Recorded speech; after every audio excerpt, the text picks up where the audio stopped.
cars make the best used cars. It stands to reason that the better a product is made, the longer it will last, which makes getting a high-quality, low-mileage Toyota at a great price a very savvy move. You can drive a barely used certified pre-owned vehicle today. 1.99% APR financing available on all Camry, Corolla, Prius, and RAV4. The right cars, the right price, the right experience. See you soon at Danny Manholt Toyota Rapid City and DannyManholtToyota.com. It's Honda's Certified Dream Deal sales event. Up to an additional 2 years, 50,000 miles comprehensive warranty, plus certified Hondas come with 7-year, 100,000-mile powertrain coverage, free oil changes your first year, and 24/7 roadside assistance. See Denny Manholt Rushmore Honda for all the certified details.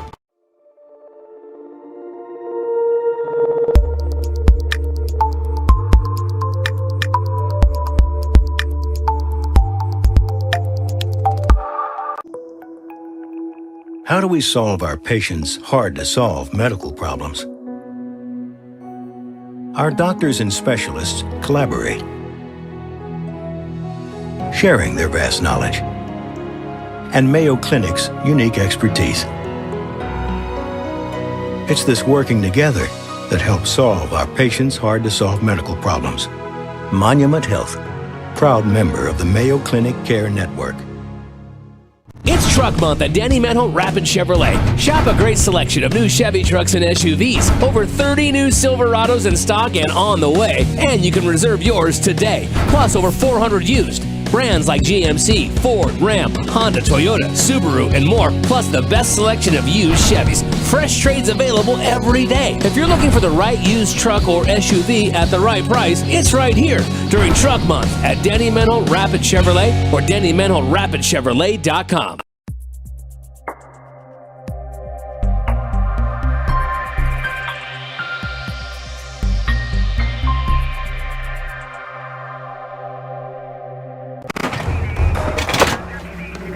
Everyone says they want to change the world. But not everyone will.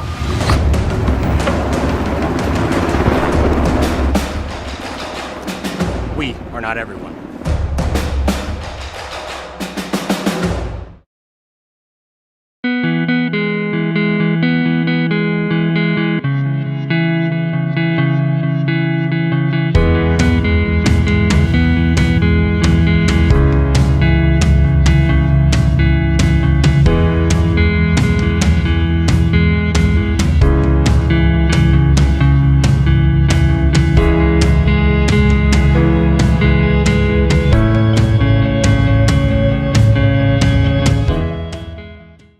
The best new cars make the best used cars. It stands to reason that the better a product is made, the longer it will last, which makes getting a high-quality, low-mileage Toyota at a great price a very savvy move. You can drive a barely used certified pre-owned vehicle today. 1.99% APR financing available on all Camry, Corolla, Prius, and RAV4. The right cars, the right price, the right experience. See you soon at Danny Manholt Toyota Rapid City and DannyManholtToyota.com. Join us month at Danny Manholt Rapid Chevrolet. Shop a great selection of new Chevy trucks and SUVs. Over 30 new Silverados in stock and on the way. And you can reserve yours today. Plus over 400 used. Brands like GMC, Ford, Ram, Honda, Toyota, Subaru, and more. Plus the best selection of used Chevys. Fresh trades available every day. If you're looking for the right used truck or SUV at the right price, it's right here during Truck Month at Danny Manholt Rapid Chevrolet or DannyManholtRapidChevrolet.com. Join the team and take on your legacy. Since 1862, the South Dakota Army National Guard has been ready to defend our freedom and our way of life. When our nation calls, we are there to help our friends, neighbors, and communities in the event of forest fires, floods, tornadoes, and severe winter storms right here in South Dakota. Now we want you to write the next chapter in our rich history of the South Dakota Army National Guard. Visit their Facebook and Instagram pages or nationalguard.com/SD. Dave always wore the same gray shirt to work every day. Monday through Friday, gray, gray, gray. Then one day, Dave decided to switch things up and wear that Hawaiian shirt his mother gave him. And that's when Wendy in accounting took notice. You can make a difference when you switch things up too. Switch and save an average of $536 by calling your local State Farm agent today. To switch and save on your auto insurance, call State Farm agent Matt McCormick in Rapid City. Average annual per household savings based on a 2019 national survey by State Farm of new policyholders who reported savings by switching to State Farm.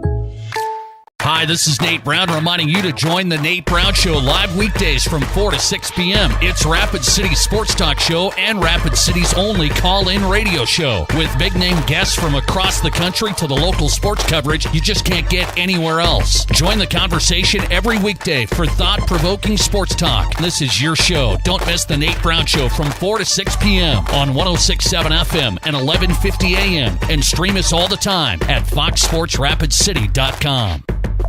Hi, You've known us as Corey's Tri-State Tire Factory, but now we have a new name and a new location to serve you better. Corey's Point S Tire and Auto Service is now open on Camden Drive up the hill from Rushmore Crossing in Rapid City, and remains open in Belle Fourche on 5th Avenue.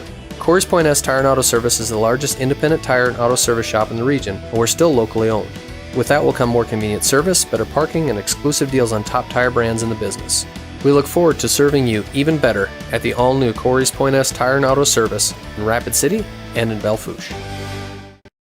The best new cars make the best used cars. It stands to reason that the better a product is made, the longer it will last, which makes getting a high-quality, low-mileage Toyota at a great price a very savvy move.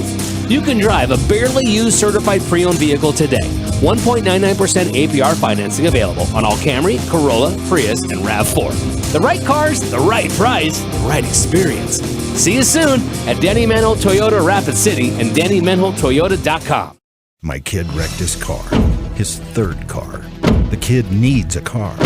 We need the kid to have a car. What did I do? I begged my insurance agent for mercy. That's another story. Then I went to Copern Motors in Rapid City and found a safe, reliable car. Copern Motors is a small, trusted dealership specializing in safe, quality pre-owned vehicles. No pressure, no hassle. Each vehicle is inspected, serviced, and detailed with a warranty like no other. Copern Motors, corner of Campbell and Omaha. When you're the bank, that comes with a lot of responsibility. Security First Bank is the bank that knows your name, solves your problems, and stays flexible to make personal or business banking a whole lot easier. Because when you're the bank, you're built on people, relationships, trust, and straight talk. Security First Bank. We're the bank, but more importantly, we're your bank. Member FDIC.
Warren Chemical is ready for winter. Are you? They stock quality ice melt products for sidewalks, driveways, and parking areas that will melt ice down to minus 15 degrees. Warren Chemical Ice Melt is less toxic than baking soda, is the least damaging to concrete, surrounding grass, and other plants, and can be applied before or after the snow falls. Available in 50-pound bags and less expensive than the discount store 20-pound buckets. Call 342-7644. Warren Chemical, a proud sponsor of all Rapid City and surrounding area schools.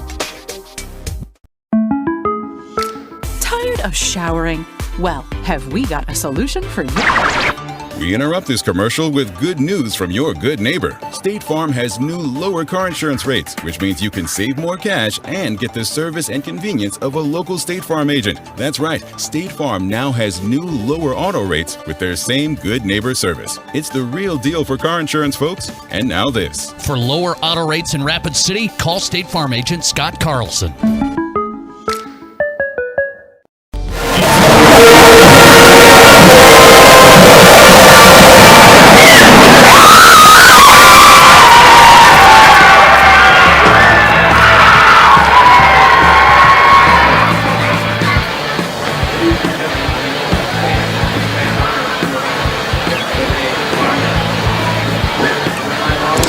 Welcome back to the Anytime Auto Sales Service and Detail broadcast booth. Sales, service, and side-by-sides. We're in our pregame show, which is presented by J&J Truck and Auto Body. Again, we come back after that break here in our pregame show, but they are just getting set to honor America with the playing of our national anthem. So we are going to take one final break here in our pregame show. Again, we will be coming back with our keys to the game and the starting lineups as we get you set for kickoff between Rapid City Stevens and the Harrisburg Tigers. So we'll be back in 1 minute right here on 106.7 FM, 1150 AM, Fox Sports Rapid City. Dream Deal Sales Event. Up to an additional 2 years, 50,000 miles comprehensive warranty, plus certified Hondas come with 7-year, 100,000-mile powertrain coverage, free oil changes your first year, and 24/7 roadside assistance. Plus at Denny Manholtz Rushmore Honda, we buy cars. Vehicles are in high demand, and due to limited inventory, your vehicle has never been worth more. Stop by Denny Manholtz Rushmore Honda and either sell or trade today. Located off I-90 on East Small Drive in Rapid City. At Monument Health Orthopedics and Sports Medicine, we are here to help you make your comeback. Our team is standing by to diagnose and treat your injury with some of the most advanced treatment options available and same-day appointments. Monument Health practitioners work closely with our therapists and physicians in communities throughout the Black Hills, with locations in Rapid City and Spearfish. Visit monument.health/orthopedics for more information. That's monument.health/orthopedics for more information.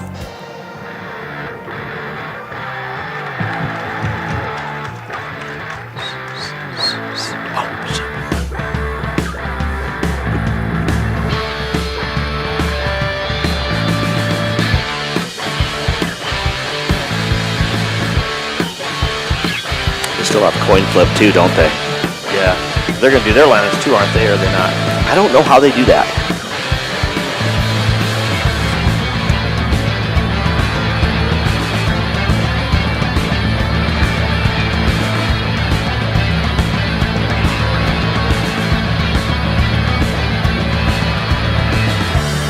Welcome back to the Anytime Auto Sales Service and Detail broadcast booth with Dean Gurr. I'm Jerome Winkersham. This is the J&J Truck and Auto Body pregame show presented by J&J Truck and Auto Body on East Philadelphia Street in Rapid City.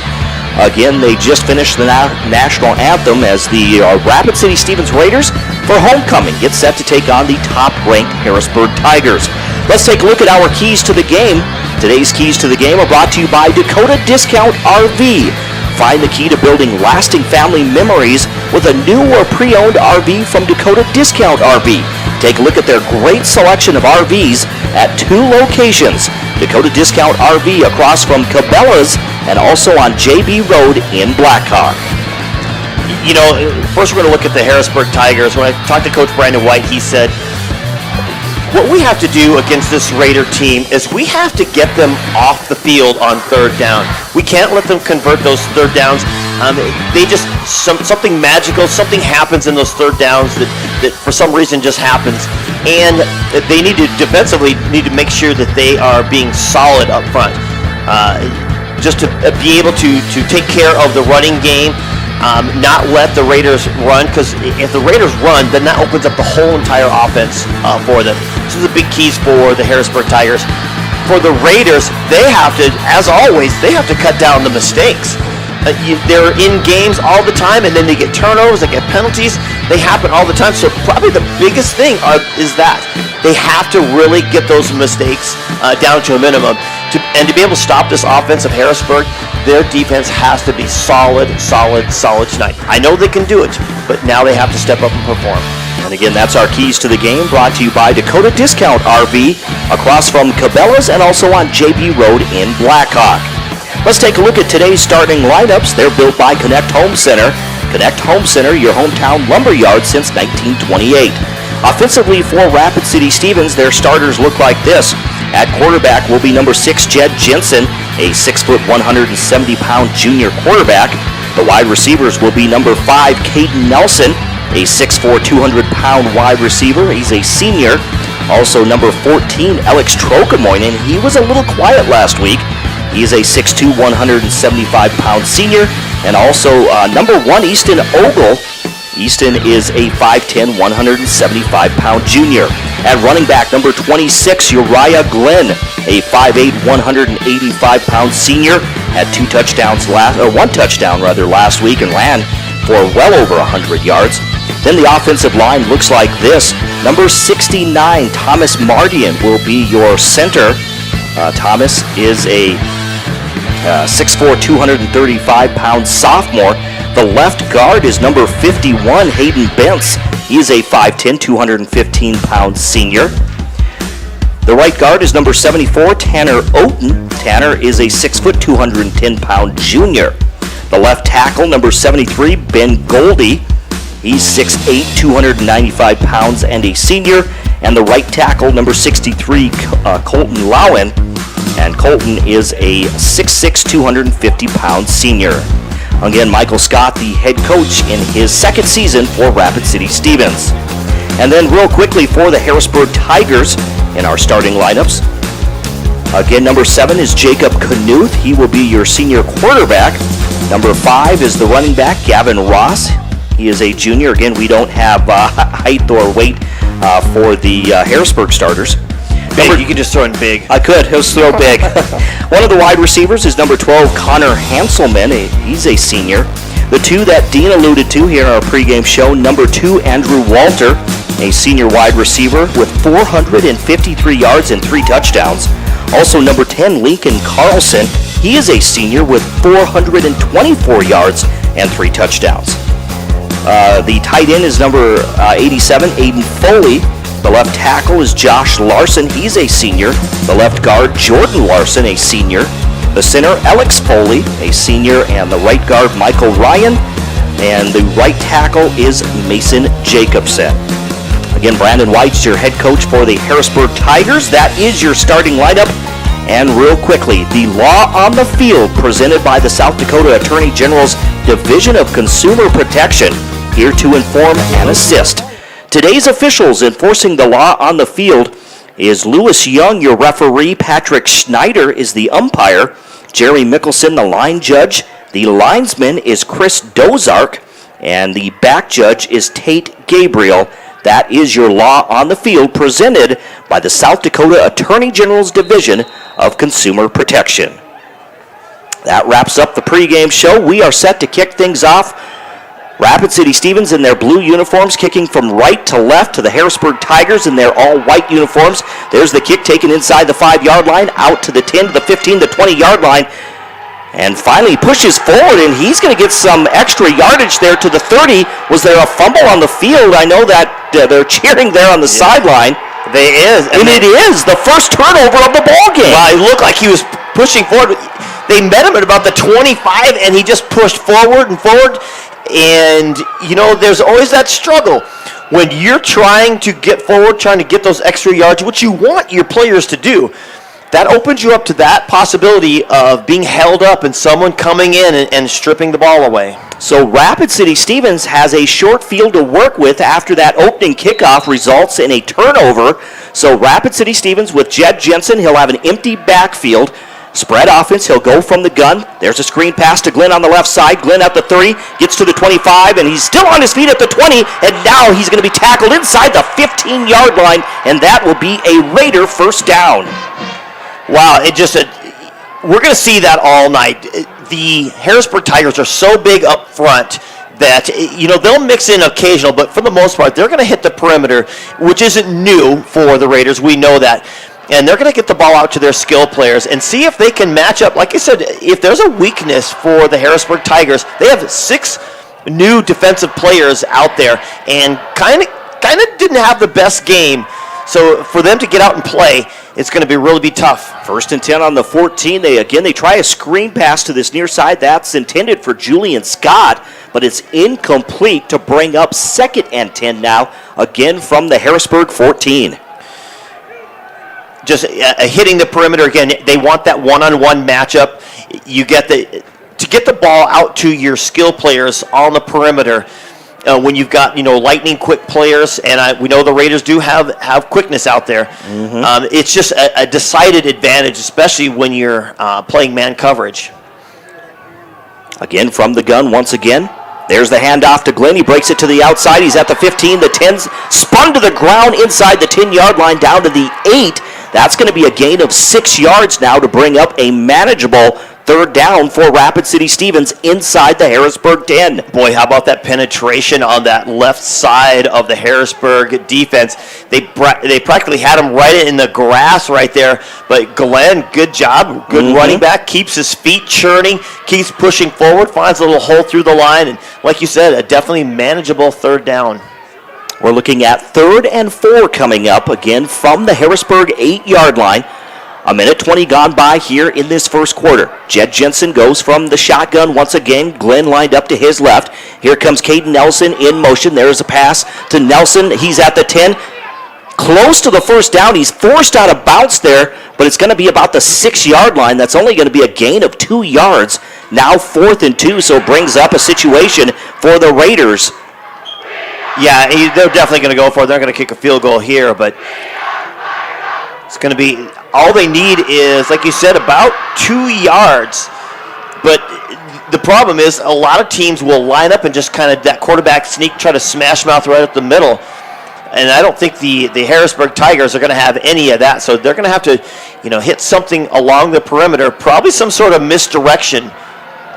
Ball's on the left hash marks. They're going to send 2 receivers to the right, 1 to the left. And it's going to be man coverage here. And the Raiders are going to take a timeout. They want to get this in. They need the momentum to get it into the end zone. And so they're going to see what kind of matchups they get. They got a man-to-man coverage on that. Scott, Scott, number 1, on the out here on the near side, on the left side, looked like his matchup was something they could win. If they could just get Jed Jensen just to throw it kind of up in the air, get him to climb the ladder, I think that's the matchup maybe that they're looking for. Julian Scott. His go-to receiver last week was Easton Ogle, as those two found a lot of rapport last week. Again, Trocamoinen was a little quiet last week in that win over Sturgis 38-21, but we'll see what happens now as the Raiders come out of that huddle. They'll come up to the line of scrimmage, 10:27 to go here in the first quarter, and it's a 4th and 2. They say 4th and 1. I think it's a little more than that on the scoreboard. Nonetheless, a 4th down coming up on the...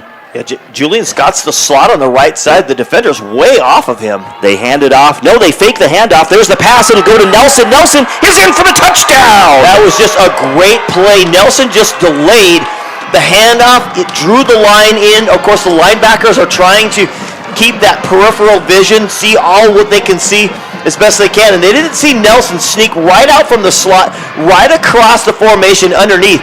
It all got cleared out by the 2 receivers on the right side. They just came in, they cleared out, and the defensive backs all went with him, and Nelson just snuck right in there. He had a wide open field and just trotted right in. Caden Nelson gets the touchdown. Here's the extra point attempt. There's the snap, the hold. It's a low kick, but it clears the crossbar there with 10:20 to go in the first quarter on the State Farm scoreboard.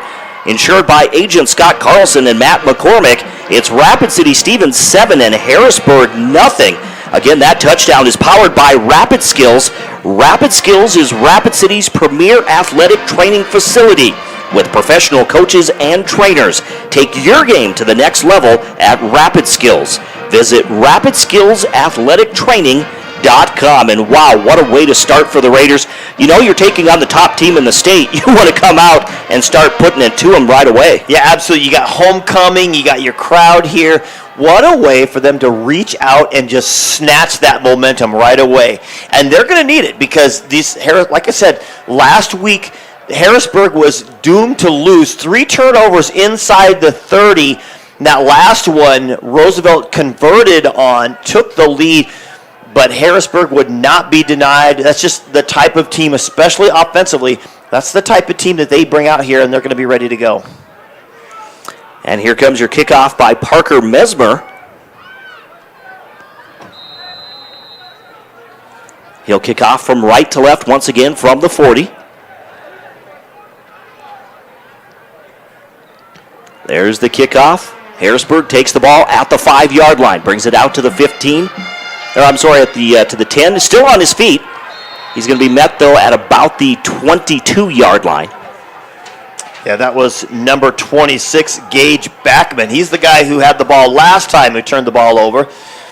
That just shows confidence that Coach Brandon White had.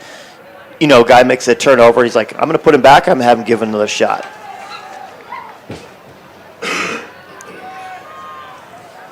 So Harrisburg now, they'll have their first chance tonight. Of course, they turn the ball over on that fumble. We'll see Jacob Knuth thrown for 1,200 yards. Has a man in motion. Knuth drops back. He's being pressured. Gets rid of the football.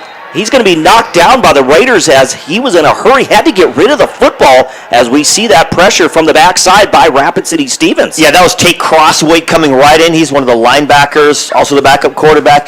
Comes right in untouched through the line and puts instant pressure on Knuth, who's a very athletic player. He could easily escape that, so they got away with the throw with that. I'll tell you one thing, though, the Raiders are without Luke Cholis tonight. We saw him, if you were watching on GoRaidersLive.com, you saw him hobble in on crutches toward the middle of the field, favoring that right ankle.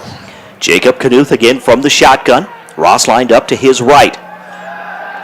There's the pass, has a receiver. He makes the catch at the 30, and he's going to dive forward just shy of the 35-yard line. They'll spot him at the 34, but that's going to be enough for a first down on that 11-yard gain to the Harrisburg 34-yard line. Yeah, one of his two passing weapons, Lincoln Carlson. Of course, Andrew Walter, you have to know where he's at. He's lined up to the left side, single coverage there, out there as the Raiders go with a cover 2. 1st and 10. Again, screen pass to the right side. It's caught by the big tight end, number 84, is who makes that catch. That's going to be Titan Tryon, a sophomore. Tryon makes the catch there. That's going to be a gain of about 3 yards to the 37-yard line. So 2nd and 7 coming up. Ball on the right side hash marks as Harrisburg goes from left to right. Well, you got wide on the left side and lots of weapons. They fake the handoff. Knuth goes right up the middle. He's going to be stopped just shy of the 40-yard line at the 39 is where they will spot him. That's a gain of 2. So now we're looking at 3rd and 5 coming up for the Tigers. I tell you what, last week the Tigers came out with tons and tons of runs. Gavin Ross absolutely tore up that O'Gorman defense early on in that game, and they have yet to give it to him today. Dropping back once again, Knuth. Gets rid of the football. That goes to Ross, I believe. He's at the 50 now in Raider territory. Forced out of bounds, though, at about the 42-yard line. So, again, Gavin Ross out of the backfield makes the catch, and that will move the chains for another Tiger first down. Look how big he is. He is a freight train rolling down the field. There was a perfect screen set up. The Raiders putting that pressure in. They got behind it, the lineman in front of him, and he just ran. Trips left now. No receivers on the right side as Gavin Ross is lined up to the left of Jacob Knuth. He'll go from the gun, look to his left. He's going to throw its man coverage on that left side. In fact, though, it was almost the defender who got to the football. It's going to fall incomplete. And now looking at 2nd and 10 for the Tigers. Yeah, it looked like Eli Oxner was probably the closest player to that. It looked like 2 Harrisburg Tigers were running kind of the same route in the same vicinity. I don't know if Coach White, you saw him, if you're watching on Go Raiders Live, you saw him kind of waving his hands and pointing things like maybe somebody wasn't where they were supposed to be. Pressure shown by the Raiders. There's a quick pass, and it's going to be incomplete.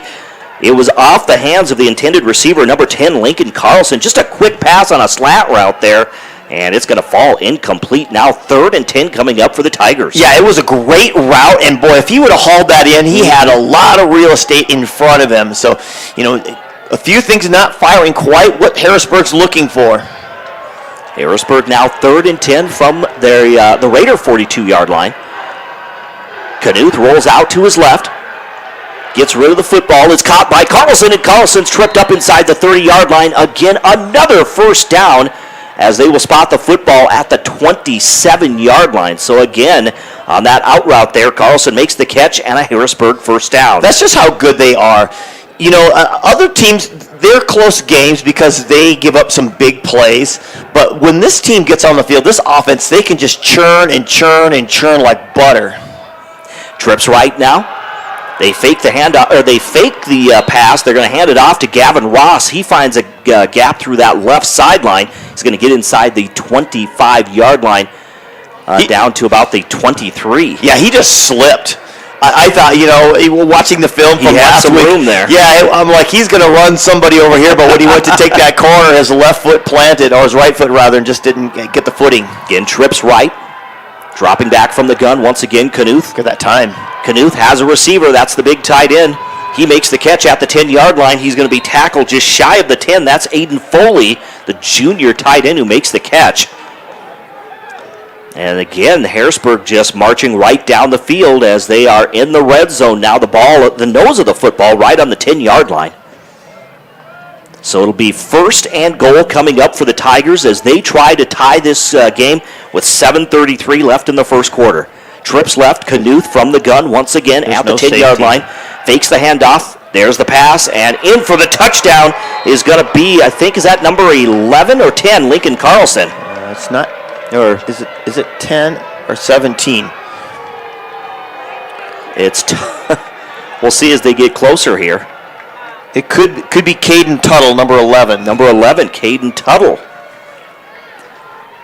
And the Raiders were anticipating something inside. They had no safety in the back, so it's one-on-one coverage, and he simply just runs a quick little inside slant. I wouldn't even a slant. He just cut right toward the middle and found the alley, and nobody in front of him. He just outraced him to the end zone. Here's the extra point attempt, and this one is through the uprights with 7:21 to go in this first quarter on the State Farm scoreboard. We are tied up at 7 apiece between Rapid City Stevens and the Harrisburg Tigers. We see the machine known as the Harrisburg Tigers just rolling down the stream. We'll take a quick break. Actually, we'll keep it here. I think they're going to get ready to kick off, so we will keep it here.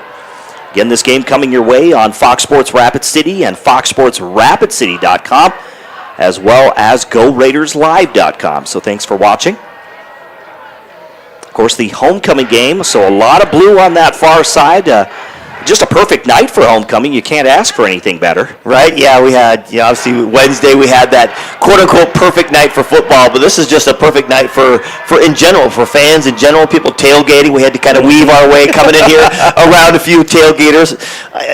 Like a toll bridge, they probably should have gave me a couple of hot dogs on my way around.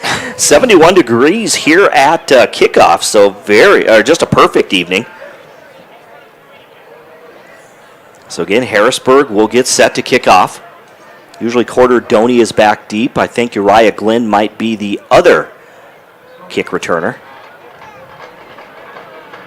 Corder Doney's number 4. And here comes your kick by the Harrisburg Tigers, going from left to right, or west to east here at O'Hara Stadium. A high and short kick there. Doney takes it inside the 15-yard line out to the 20, and he's going to run into a wall. He's pushed backwards, maybe gets to about the 23 is where they will spot the football. Now, just a short return there by Doney. Yeah, good call on that wall there, because there was not any room there for him. He was going forward, and it looked like, hey, maybe there's an alley, and all of a sudden the door closed on him right away. He stuck his head down and tried to push forward, but that was not going to happen. So now we get a chance here to see, the Raiders obviously took advantage of the short field last drive here. Now they see if they can put something together to long drive. 7:15 to go here in the first quarter. Jed Jensen from the shotgun, 2 receivers to the left. Screen pass to Scott. Scott's going to be hit immediately. He wasn't even able to make the catch as he was hit right as he tried to make the catch. He was hit and the ball came loose. Yeah, there has to be a communication between your quarterback and your receiver, knowing, hey, when he lines up, Who's he across from? How far are they off? And what kind of adjustments do we have to make? Either a communication or both quarterback and receiver on the same page. Jensen once again, he'll go trips right, one receiver to the left. That's Trokomoinen on single coverage. Jensen from the gun has Glenn lined up to his right, fakes the handoff, now throws to the right side, has a receiver. Nelson makes the catch down the right sideline. He's at the 40 and forced out of bounds at about the 45-yard line is Caden Nelson, who already has one touchdown here tonight. He just barely got that first down. It looked like he had a great alley, a great throw across the field. That's a 40-yard chuck. Or a 30-yard chuck from where you're standing in the middle. You got to chuck it over to the other side. He made a good little catch right up the field. I thought maybe he was going to slip that next defender and get by, but instead he stepped out. So Caden Nelson gives the Raiders a first down, 1st and 10 from their own 39, going from right to left. This time trips left, one receiver to the right. Glenn in motion, dropping back from the gun. Jensen, he's in trouble. And there was a fumble. I think it's recovered by Harrisburg. We'll see. We see some, of course, players are pointing, and it's Harrisburg.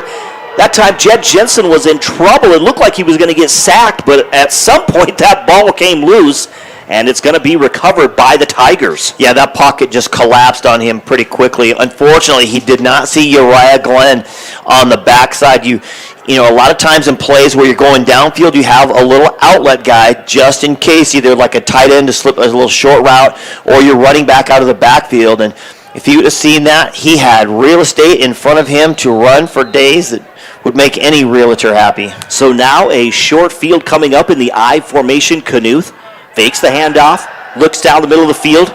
On a post route, has the receiver, but it's dropped by the receiver. He had a step on the defender. I think that's Andrew Walter. Yeah, absolutely had a step. Knuth couldn't have handed it better in his lap, and he just plain dropped it. So a little poor execution, which is funny you say that. They literally drove down the field that last drive, yet you look at their execution has been only average. They've had plenty of poor ones so far. 2nd and 10 now from the 34-yard line. There's the handoff to Ross. He follows his blocker. And then, I'm not sure if he lost his footing, but he kind of just rolls there at the 25-yard line. And so that's going to be a gain of about, we'll see. Well, let's see. Going right on the 25. Yep, so it's not on the 34. It looks like they're going to put it at the 25. So the original line of scrimmage was the 28. I think there was a sniper out there that got him.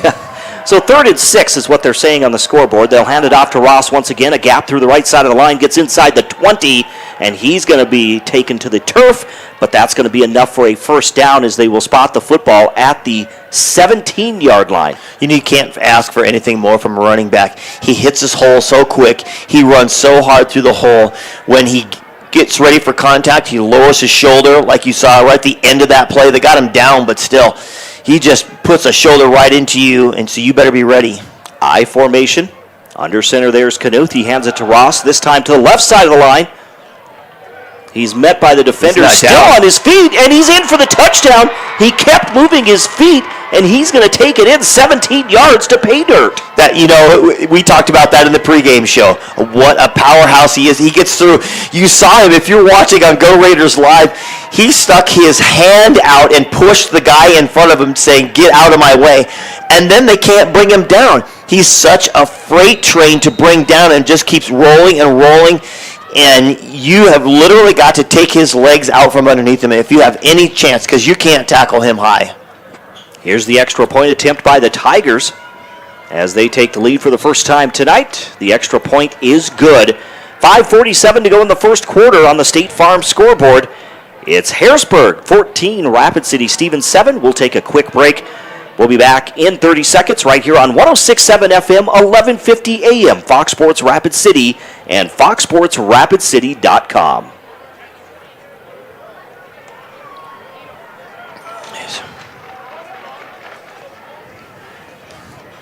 I might have to run and grab me a soda. Might as well go for a soda. Limestone. Hope you are all enjoying the student productions of your school. Nobody cried. Tonight's event and every event produced by your school. I have another Dr. Pepper in my car if you want. Are created. I might just go grab a Mellow Yellow real quick. Love to follow and support. What I might do is after this kickoff, I might let you take it for a second. Is that all right? Or I'm going to run down and grab one. All right. I need to get my charger too. Yeah, okay. I want a soda too. Okay. As a sponsor, you'll get great visibility for your business, organization, or family by supporting the live productions of your school. Limestone canyons, flowing waterfalls, and pristine beauty make Spearfish a sanctuary for those seeking the ultimate escape. Outdoor enthusiasts will find top-notch sport climbing, mountain biking, and UTV OHV trails. Guests are steps away from peaceful hiking trails and tranquil streams. Relax and rehash your day's adventure at one of our award-winning local breweries. Finding rest is an important part of any adventure. Lodging in Spearfish comes with a variety of choices, from cabins, B&Bs, and campgrounds to the comforts of your popular brand-name hotels. To find your unique adventure in Spearfish, go to visitspearfish.com. Star Spangled Batter on Jackson Boulevard in Rapid City, South Dakota. Probably that hole that he was hoping for last time other tasty coming out. But did you know they're the only bakery in town to offer free consultations? Not to mention free samples when planning your big or small wedding. They also take special orders for that. The best new cars make the best used cars. It stands to reason that the better a product is made, the longer it will last, which makes getting a high-quality, low-mileage Toyota at a great price a very savvy move. You can drive a barely used certified pre-owned vehicle today. 1.99% APR financing available on all Camry, Corolla, Prius, and RAV4. The right cars, the right price, the right experience. See you soon at Danny Manholt Toyota Rapid City and Danny Manholt.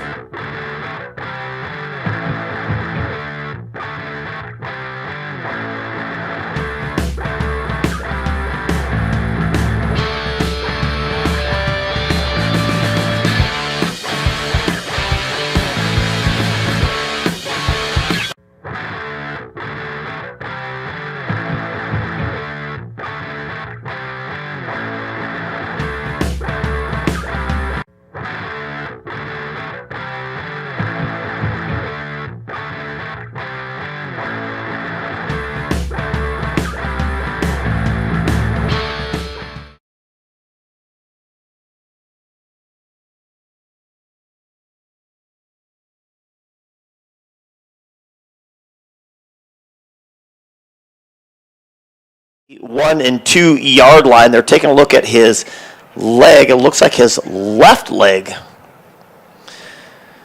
So while they're helping him up, and that's a good sign, at least for the moment. And it was not Glenn. It was actually Julian Scott who kind of got mixed up in that rumble there as Uriah Glenn was diving forward and getting that first down. So the Raiders will have a first down. 5:30 to go. They're at the 41-yard line. Glenn in the backfield. Shotgun formation. 2 to the left. They get a slot guy to the right. Jed Jensen puts him in motion. Here's the snap and the give to Glenn. Glenn goes through the middle, hits a couple of guys, and then hits a wall and gets absolutely pushed backwards. A great solid effort by the Harrisburg Tigers that way, getting absolutely nothing. They're going to give him forward progress they're actually going to give him a yard on that one. It looked like he had a golden opportunity. There looked like a little bit of a hole, but, like the kickoff team, it was instantly ran into, and then they just drove him backwards. And you have to do that. You have to be able to keep teams honest. You can't just go perimeter all the time. You really have to kind of keep them honest up in the middle. Now Jensen under center. He's going to give it to fake to Glenn. He's going to roll it to his right. Good blocking in front of him, but quickly closes number 40 for the Harrisburg Tigers. Just absolutely came in and closed down on him. That's Cade Larson. Looked like he had a little bit of a room, but Larson said, "Not on my side," and just dropped down, good form tackle, and drove him down for a loss of, he's going to lose at least 6 yards on that. So now they're back to the 36-yard line and a long third down coming up. 4:15 remaining. Jensen goes from the shotgun, 2 receivers to each side. He'll drop back, looks to his left, now back to his right, and he's going to be sacked again at the 30-yard line. He did not, he tried to make a move. I think he comes up limping, but again, that defensive line got to him quickly. Yeah, in order for him to be able to throw down the field, he's going to have a little bit of time. They've been getting the ball out of his hands quickly and getting into the perimeter right away. But as soon as he turns and has to start throwing downfield, if he doesn't get any more time than that, it's going to be a long night for the Raiders. First punt coming up tonight in this ball game for the Rapid City Stevens Raiders. It's a high punt. It goes over Mesmer. He's going to pick it up, and he's going to be pushed. And now the ball's in the end zone, and that's going to be a touchdown for the Harrisburg Tigers. Yeah, I think once the punter tried to recover the ball instead of just falling on it, that's what they tell you, special teams. If your punt gets blocked or anything like that, just fall on the ball, because if you don't, now it's a loose ball, and it is free game for the defense to come up with. And getting that touchdown is going to be Levi Danielson, a 175-pound sophomore on special teams, is going to get the credit for that touchdown.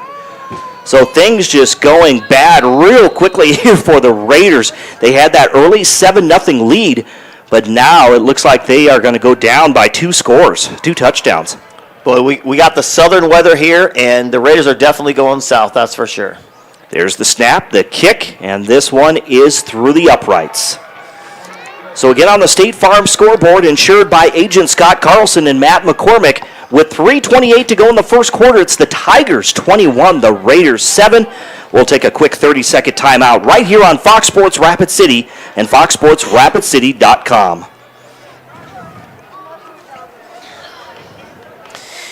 Can't get enough of your love. Thanks for covering. Yeah. Who did I say? That was 25. Looking for that special someone. Check out their daily specials on Facebook or call ahead to grab some goodies for the office on your way to work. Star Spangled Banner is a proud sponsor of Rapid City sports and activities on live ticket. A lot has changed since 1962, but one thing hasn't: the hometown service you expect from Dale's Tire and Retreading. Dale's Tire has been providing quality brands and service to the Black Hills area for over 50 years, and we couldn't have done it without you. That's why we are pleased to service your vehicle, saving you time and getting your vehicle back on the road. Because at Dale's Tire, we don't just sell tires, we build lifetime relationships. Dale's Tire, Campbell Street and Deadwood Avenue, Rapid City.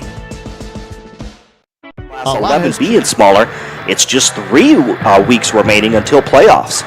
So this season winding down very quickly.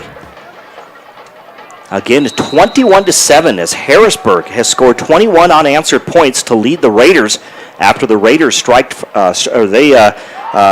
first. Here's the kick. It'll be into the end zone.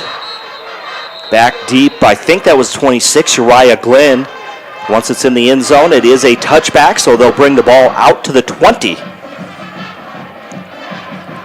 And talk about it, just a momentum shift after that second score. Then the defense for Harrisburg just stiffens up and just has just taken control of this game for the Raiders. Julian Scott, I didn't see if he got back in it, but he's definitely one of the weapons for the Raiders. He came up limping. And now they got to try to put something together here. Absolutely. It'll be 1st and 10.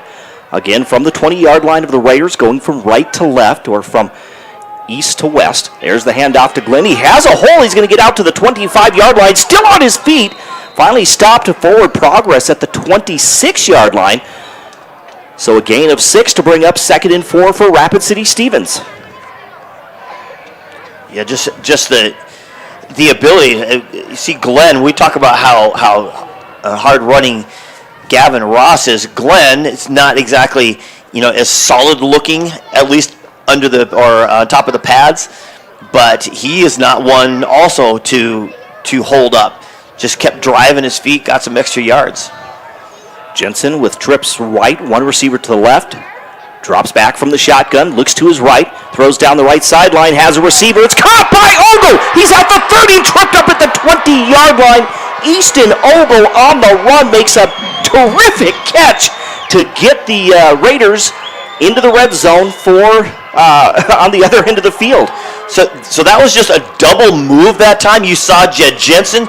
He just did a little pump fake. He actually had the time. We talked about that last series. You give him just enough time, he can get it downfield. He did a pump fake, and then threw it, it looked like that there was actually really good coverage, and then at the last minute, that secondary defender kind of fell off. Back a little bit, Yeah, he eased off. I know sometimes it's hard to run back and watch the ball. They'll hand it to Glenn. He gets to the outside, gets around the tackle. He's going to get inside the 15-yard line. They'll spot it at about the 14. That's going to be a gain of 6 yards. We're looking at 2nd and 4 now for the Raiders. Just talk about something you needed right away. I mean, you can't wait for the spark for, you talk about like the second half or whatever. You got to get it right away, otherwise you're quickly down. We know how good Harrisburg is, how quickly they can score. Now their defense made something happen. A good answer so far by the Raiders. Clock is running, 1:45 to go here in the first quarter. Again, Jensen will go from the gun, trips right, one receiver to the left. Glenn goes in motion. Jensen gets it to Glenn on a screen pass, but it's incomplete. It was thrown a little bit ahead of him, and he couldn't get his hands on it. Actually got one hand on it, but couldn't bring it in. So incomplete now, 3rd and 4. Yeah, that was a play that Julian Scott got injured on earlier, and we talked about it. This usually, you leave a running back. I never totally understand it. I see the fact that if you've got a tough defense and you can give up something like that, but when you got a guy that can get out of the backfield and if you give him space to run, you might want to stick somebody on him. Jensen will drop back from the gun once again. Right in the middle of the field, he had Caden Nelson, like a little post route there, right at the goal line, but it was broken up by Harrisburg, now bringing up 4th and 6. Yeah, Nelson did a good job of kind of getting in between the spots in that zone. And it was a pretty good throw, but quickly the defender dropped over and took the passing route away. And so now I think they're going to do a field goal here, try to get themselves at least something out of this. So correction, 4th and 4. I know I said 4th and 6th earlier. Here's a 31-yard field goal attempt by Parker Mesmer, and that one is good. So with 1:25 to go in this first quarter on the State Farm scoreboard, it's Harrisburg 21, Rapid City Stevens 10. They come up short. They didn't get the touchdown. Not short where they didn't get any points, but at least they got something out of that drive. Yeah, it gets you a little bit of momentum, after the two disastrous possessions that they had earlier. Yes, now you can get something, now you can carry on. But now the pressure on the defense. The last time that the Tigers had the ball on a full field, it was no problem for them. Able to move it quickly, just chip, and even overcoming some of their own mistakes. Just that's that powerhouse offense that they have with just Gavin Ross running the ball and Knuth throwing. Walter obviously dropped a touchdown, but still they have so many weapons that it's got to be. The Raiders might have to stick another player out there. See if they can kind of sneak 12 players out there. Do something with it. Parker Mesmer gets set to kick off again from the 40-yard line. 21-10 is your score. I think we kind of felt it would be an offensive night, but to see 31 points in the first quarter, we're definitely seeing an offensive output tonight. Yeah, and 14 of that's just by mistakes. It'll be taken by Harrisburg inside the 10-yard line. They get out to the 20, now the 25, and stop just shy of the 30-yard line. They'll mark it at about the 29 on that return. I believe that was number 16 on the return, so that is Max Carlson. If I saw that number right. And I'll tell you, these are the times in which the Raiders really miss Luke Cholis. Mm-hmm. I mean, he and number 37, Luke Jagers, were such dominating linebackers for the Raiders. Lucas Canta got the start for Luke Cholis tonight. There's the handoff to Ross. Ross is going to be tripped up at the 40-yard line. He's going to get about 12 yards on that carry, and that'll move the chains for the Harrisburg Tigers with 1:10 to go here in the first quarter. And I'll tell you, I'm not going to take anything away from Jacob Knuth. Obviously, schools know what they're looking for going to the University of Minnesota. But I'll tell you what helps his ability is the eyes off of him and on Gavin Ross. Mm-hmm. Ross lined up to the left of Knuth from the gun. There's the handoff, trying to get to the outside, but he's going to be ankle tackled at about the 42-yard line, so just a gain of 1. Short gain, now 2nd and 9 for the Tigers. Yeah, that should have been a loss of 2. There was a Raider right there at his feet, his legs just keep churning, unable to bring him down. So he turns a 2-yard loss into a 2-yard gain. That's just the type of thing that he does. Jacob Knuth once again from the gun. Long snap count. Fakes the handoff, looking down the field. He's going to be flushed out of the pocket to the right side, gets rid of the football, and it is overthrown for the intended receiver, number 11, Caden Tuttle. There was a couple of receivers there. I think he was the closest one. That'll stop the clock, though, with 13 seconds to bring up 3rd and 9 from the Harrisburg 42. Yeah, I don't know if Tuttle was supposed to do a go route or he kind of got over there and got settled. You know, sometimes you go with the flow, so if a quarterback gets flushed out of the pocket, you got to kind of run that direction. And I don't know if Knuth thought he was going to go because he threw it as if. Walter was coming up underneath him, so it wasn't a short pass. Knuth again from the shotgun, claps his hands, rolls out to his right. Has receivers heading downfield. He's getting pressured, has to get rid of the football. It is up for grabs. It is loose. Was there a fumble? Nope, they're going to say it was down. I know the Raiders are going to try to argue that way, but the official, the back judge, on there right away. The ball came out. He clearly did not get possession of it, and the Raiders want to say that they got it. So that'll stop the clock with 4 seconds, and now we're looking at the first punt tonight for the Harrisburg Tigers. How about that? After a couple of big plays by the Harrisburg Tigers, now they end up punting. And as of right now, a big win for the Raiders as we're closing out this first quarter. Carter Barenfuss, if I said that right. Barenfuss? Yep. Okay. He's going to be your punter, standing back just inside the 30-yard line. Carter Doney is going to be back deep for the Raiders. There's a very high punt, backing up and backpedaling is Doney. Calls for a fair catch, but he really had no other option because that was such a high punt. That cleared the stadium. I swear it was up by the lights. That's going to be the end of the first quarter on the State Farm scoreboard, insured by Agent Scott Carlson and Matt McCormick. It's the Harrisburg Tigers 21, the Rapid City Stevens Raiders 10. We're back in 1 minute. You're listening to 106.7 FM, 1150 AM, Fox Sports Rapid City and foxsportsrapidcity.com. It's since 1962, but one thing hasn't: the hometown service you expect from Dale's Tire and Retreading. Dale's Tire has been providing quality brands and service to the Black Hills area for over 50 years, and we couldn't have done it without you. That's why we are pleased to service your vehicle, saving you time and getting your vehicle back on the road. Because at Dale's Tire, we don't just sell tires, we build lifetime relationships. Dale's Tire, Campbell Street and Deadwood Avenue, Rapid City. A lot has changed since It's Truck Month at Danny Manholt Rapid Chevrolet. Shop a great selection of new Chevy trucks and SUVs. Over 30 new Silverados in stock and on the way. And you can reserve yours today. Plus over 400 used. Brands like GMC, Ford, Ram, Honda, Toyota, Subaru, and more. Plus the best selection of used Chevys. Fresh trades available every day. If you're looking for the right used truck or SUV at the right price, it's right here during Truck Month at Danny Manholt Rapid Chevrolet or DannyManholtRapidChevrolet.com. Join the team and take on...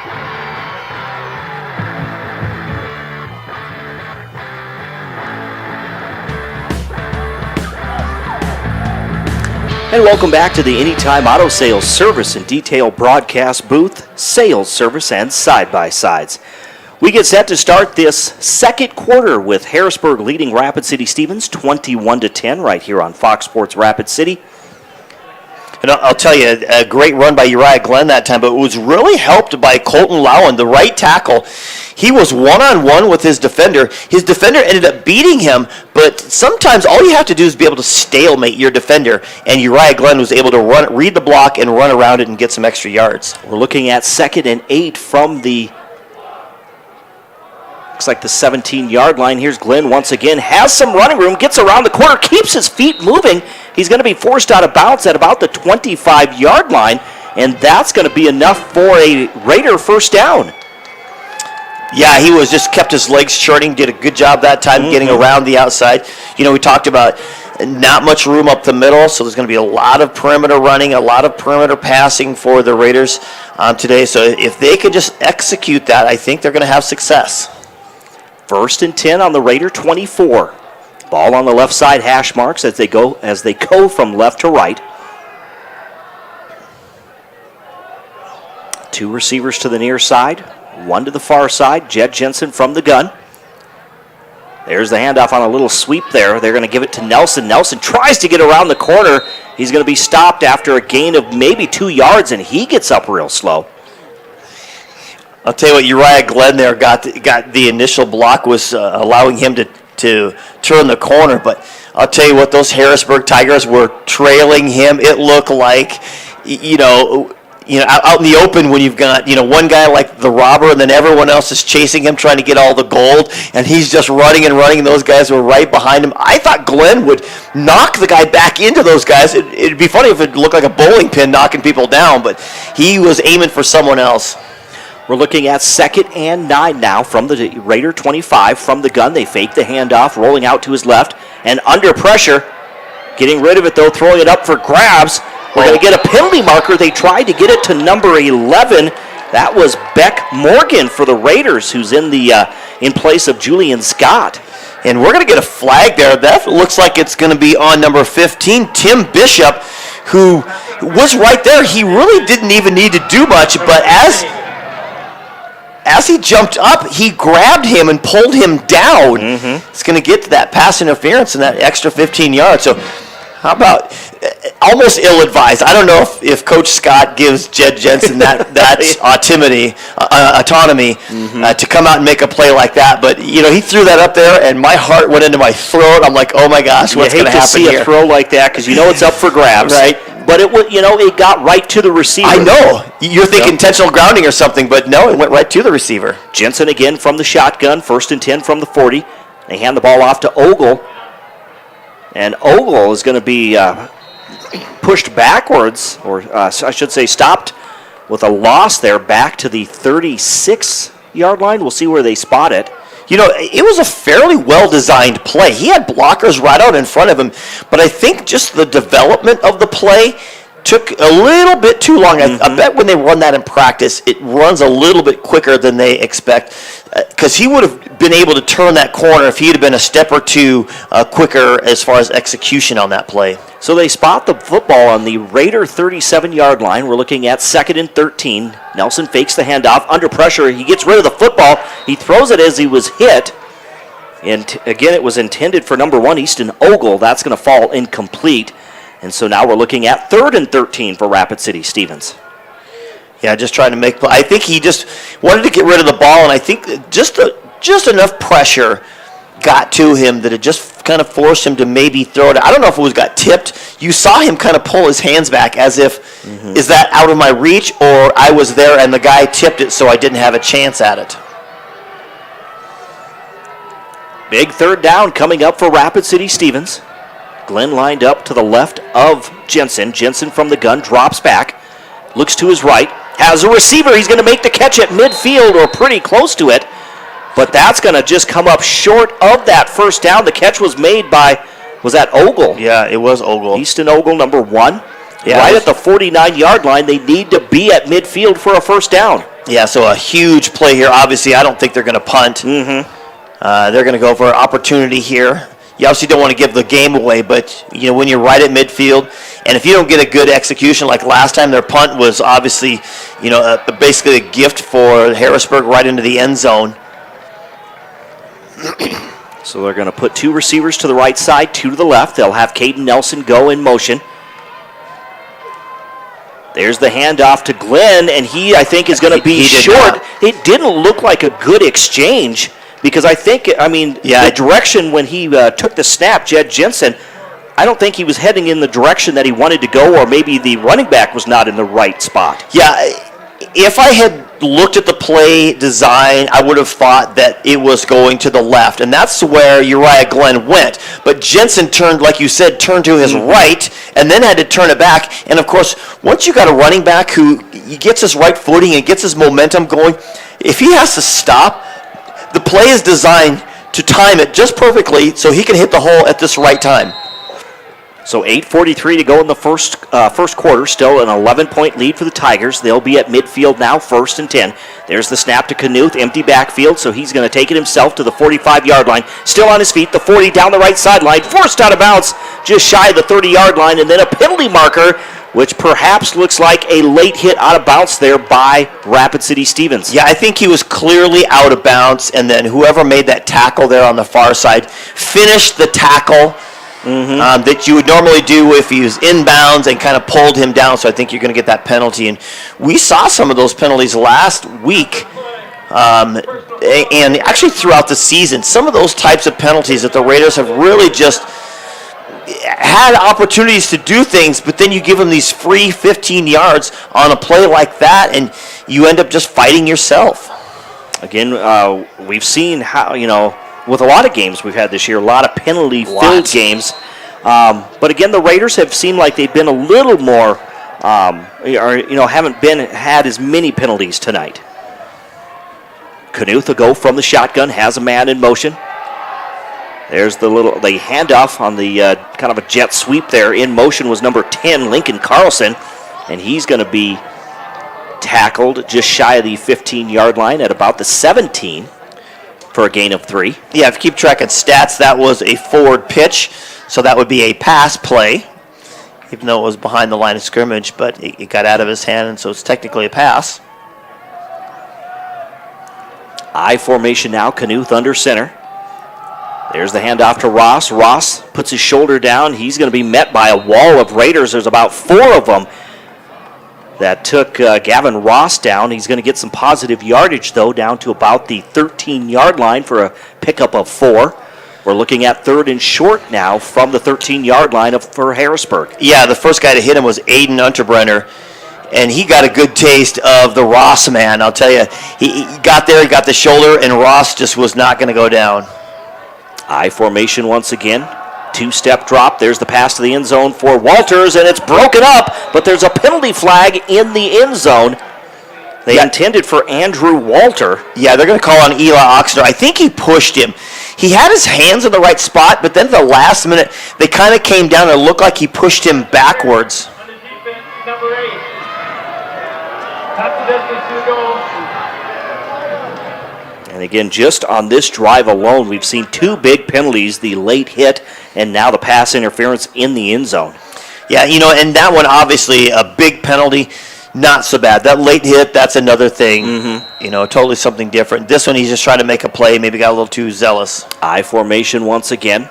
1st and 10, or 1st and goal from the 6-yard line. They hand it off to Ross. Ross has an opening, and he's in for the touchdown. Now the ball is loose. There's no indication. It looks like it is. It's Raider football. That was almost insane. You saw Ross leap over the pile, and I don't know, as he was leaping, did he lose the ball? Did somebody hit him and knock him out? That's kind of a crazy type of play. You'd love to be down there and have like a goal line camera angle on that one to see what that looks like. That was, in fact, the second turnover now. 2 fumbles in this ball game. And the Raider defense, or they hold that time. They recover the fumble. The ball is on the half-yard line. So the Raiders pinned deep, but I'd say they'd rather be pinned deep than to have that touchdown. Right, absolutely. A bend, don't break type of scenario. Jensen goes from the gun in the end zone, has Easton Ogle in motion. There's the pass down the left sideline, intended for Trokamoinen. And does he make the catch? I think he does. Wow, that was amazing. I don't know if it was the intentional back shoulder catch, because the coverage was there. Number 22 for Harrisburg was all over him, but he is able to slow up enough. The Tiger did not see it, so obviously he's not in the best position to make that catch or defend it. Did not see it, and Trokamoinen had to kind of slow up, comes back, grabs it, and I think the defender also got a hand on it, but either way, pulls it down. Nice catch. Trokamoinen, 6'2", 175 pounds. Good size for a receiver. Makes a nice catch there. 1st and 10 from the 29. Hand off to Glenn, and Glenn's going to be ankle tackled right at the line of scrimmage. No gain. Might have even been pushed back a little bit. They'll spot it right at the 29. So we'll call it 2nd and 10 coming up now for Rapid City Stevens, again on their own 34-yard line. Tigers had 3 players substitute in really quick, trying to get some guys some rest, some opportunity here. 6:25 and the clock is running here in the second quarter. 21-7, 21-10 rather. Harrisburg leading. Oh, they have the advantage. Rapid City Stevens. Again from the gun. There's a pass on a little out route there. Caught by Ogle. He gets by one defender. Still on his feet into midfield. As he gets into the open field, he crosses midfield and gets into Harrisburg territory. And I think Coach Brandon White is talking to the official on the sideline. He said, hey, this guy just held my guy here. It was kind of away from the play a little bit, but either way, he wants the call. I didn't see it, and he's not going to get it. But what do you say? Ogle, just a nice play. He caught the ball. He had to stop and come back and head upfield. Turned on those jets. Made a great play. Even stopping, too. I think that fooled his defender, and he was able to get that extra yardage. They'll go trips right, one receiver to the left. They fake the handoff right up the middle of the field as Jed Jensen gets inside the Harrisburg 45 down to the 43-yard line. That's a gain of 6. Now 2nd and 7 coming up for the Raiders. Nice little play. Sorry about that. Obviously they've run it to Glenn multiple times, just kind of that off tackle, off end type of play. So, Harrisburg had to respect it that time. Again, this game coming your way on Fox Sports Rapid City. Also, thanks for watching on GoRaidersLive.com. Jensen again from the shotgun. Takes his steps back, looks to his left. He's got time. Has a receiver there. Actually, it was double coverage, but he tries to get it into Alex Trokomoinen, but it's going to be incomplete. So now we're looking at third down and 4 coming up for the Raiders. Yeah, I don't know if he kind of intended to try to get that play like he did earlier on that, and just try to get him to kind of jump up and grab it. But either way, situation. Yeah, that was well covered by the Harrisburg Tigers. They just had that over/under coverage, and when you only send a couple of receivers out, it's a little bit easier to cover.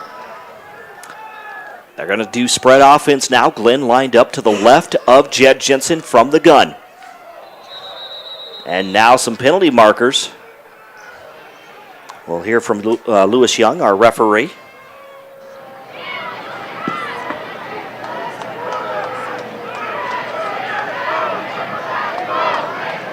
Doesn't look like the mic.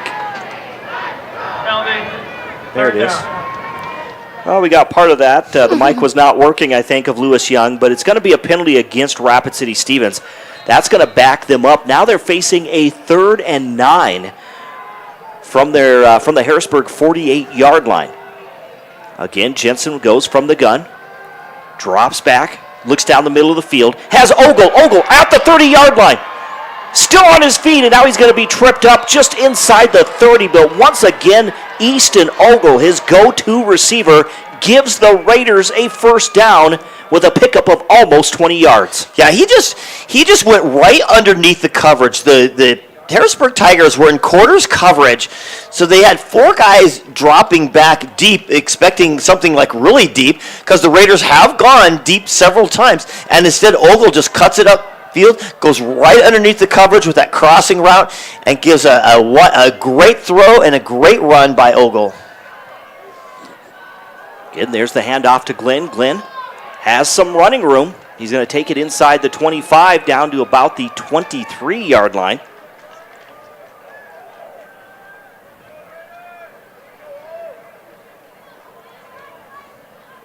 So now we're looking at a 2nd and 5 coming up for Rapid City Stevens.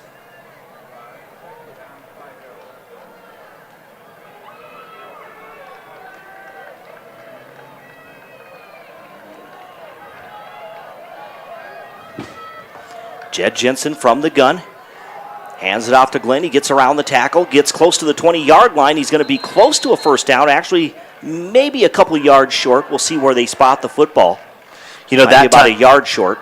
Sorry, Jerome. That time the Tigers had their defensive end just did a stunt, and he cut in through the C gap, or the B gap rather, on that side. That allowed the outside to be open for the Raiders, giving, I think if he would have stayed home, he would have really clogged up that play, but that gave Glenn a corner to turn.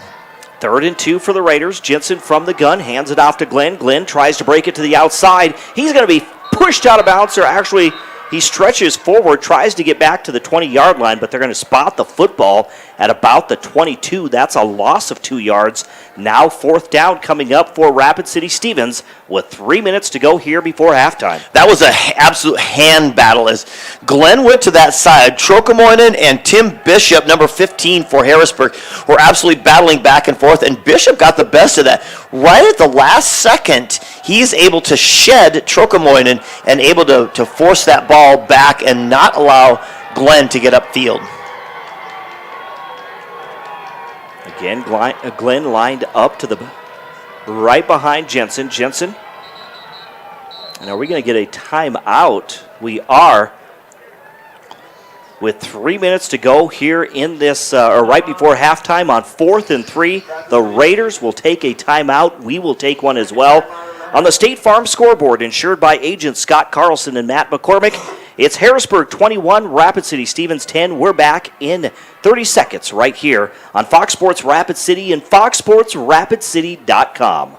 Your legacy. Since 1862, the South Dakota Army National Guard has been ready to defend our freedom and our way of life. When our nation calls, we are there to help our friends, neighbors, and communities in the event of forest fires, floods, tornadoes, and severe winter storms right here in South Dakota. Now we want you to write the next chapter in our rich history of the South Dakota Army National Guard. Visit their Facebook and Instagram pages or nationalguard.com/SD.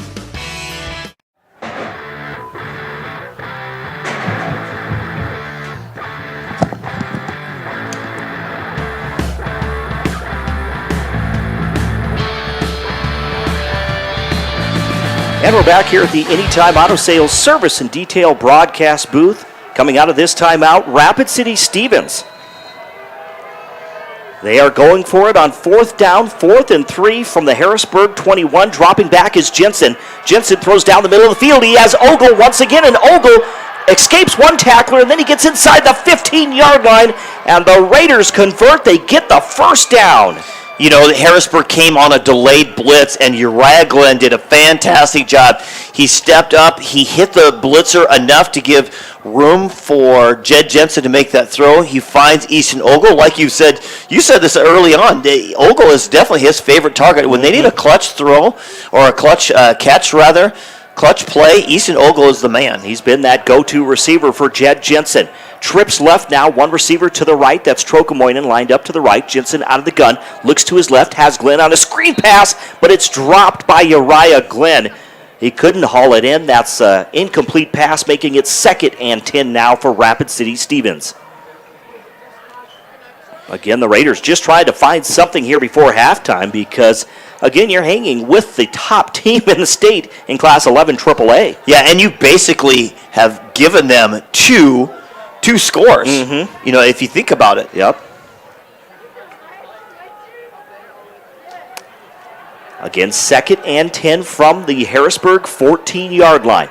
They'll go trips left, one receiver to the right. Jensen again from the gun. Oh, they're missed coverage there on the left side. He'll take the snap, drop back, pump fakes. Now he goes to the corner of the end zone and out of the hands of Alex Trocamoinen. It was a nice thrown pass, but Trocamoinen could not haul it in. Yeah, he tried to do a little one-hand catch, kind of guide it in, and he just could not collect it. I'm surprised that Jed Jensen didn't see the left side. There was literally one defender with the second one coming over against 3 defenders on the left side. All he had to do is make a throw. So now the Raiders with 2:18 to go in the second quarter. They're looking at a 3rd and 10 from the 14-yard line. This time 2 receivers to each side. Glenn lined up to the left. Here's Jensen. He drops back. He's going to be under pressure, and he's going to be sacked back at the 24-yard line. Nowhere to go that time for Jed Jensen. Yeah, getting in the backfield is a player that Coach Brandon White was expecting a big game out of, and that's Aiden Viox. He's actually their backup running back, but he also plays defensive end, and he, along with a couple of other Harrisburg Tigers, were in on that sack. And I think we're going to get a timeout for Harrisburg with 1:57. Of course, they're trying to salvage the clock. So again, 1:57 to go in the second quarter on the State Farm scoreboard. It's Harrisburg 21, Rapid City Stevens 10. So here's the gamble. You know, you had momentum. Things were going well, but these last 3 plays, things have just not gotten together for you. So now you've got the thought, okay, do we kick a field goal or a field goal attempt anyway? You know, that puts us down by 8, which is only 1 score.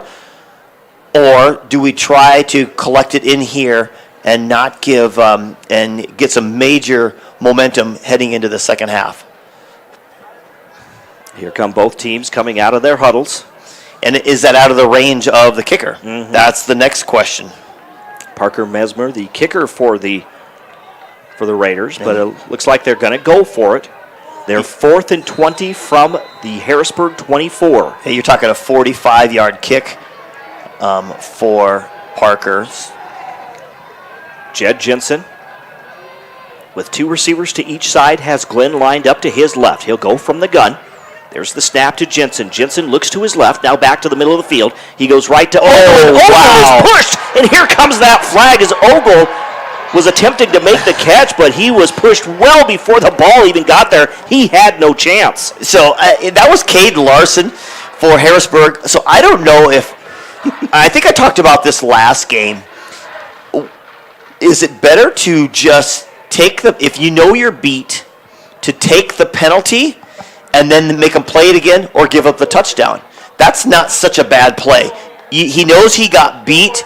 He's just, I'm just going to get the penalty. They're going to get it forward. They're going to get another play. But they make them earn their touchdown.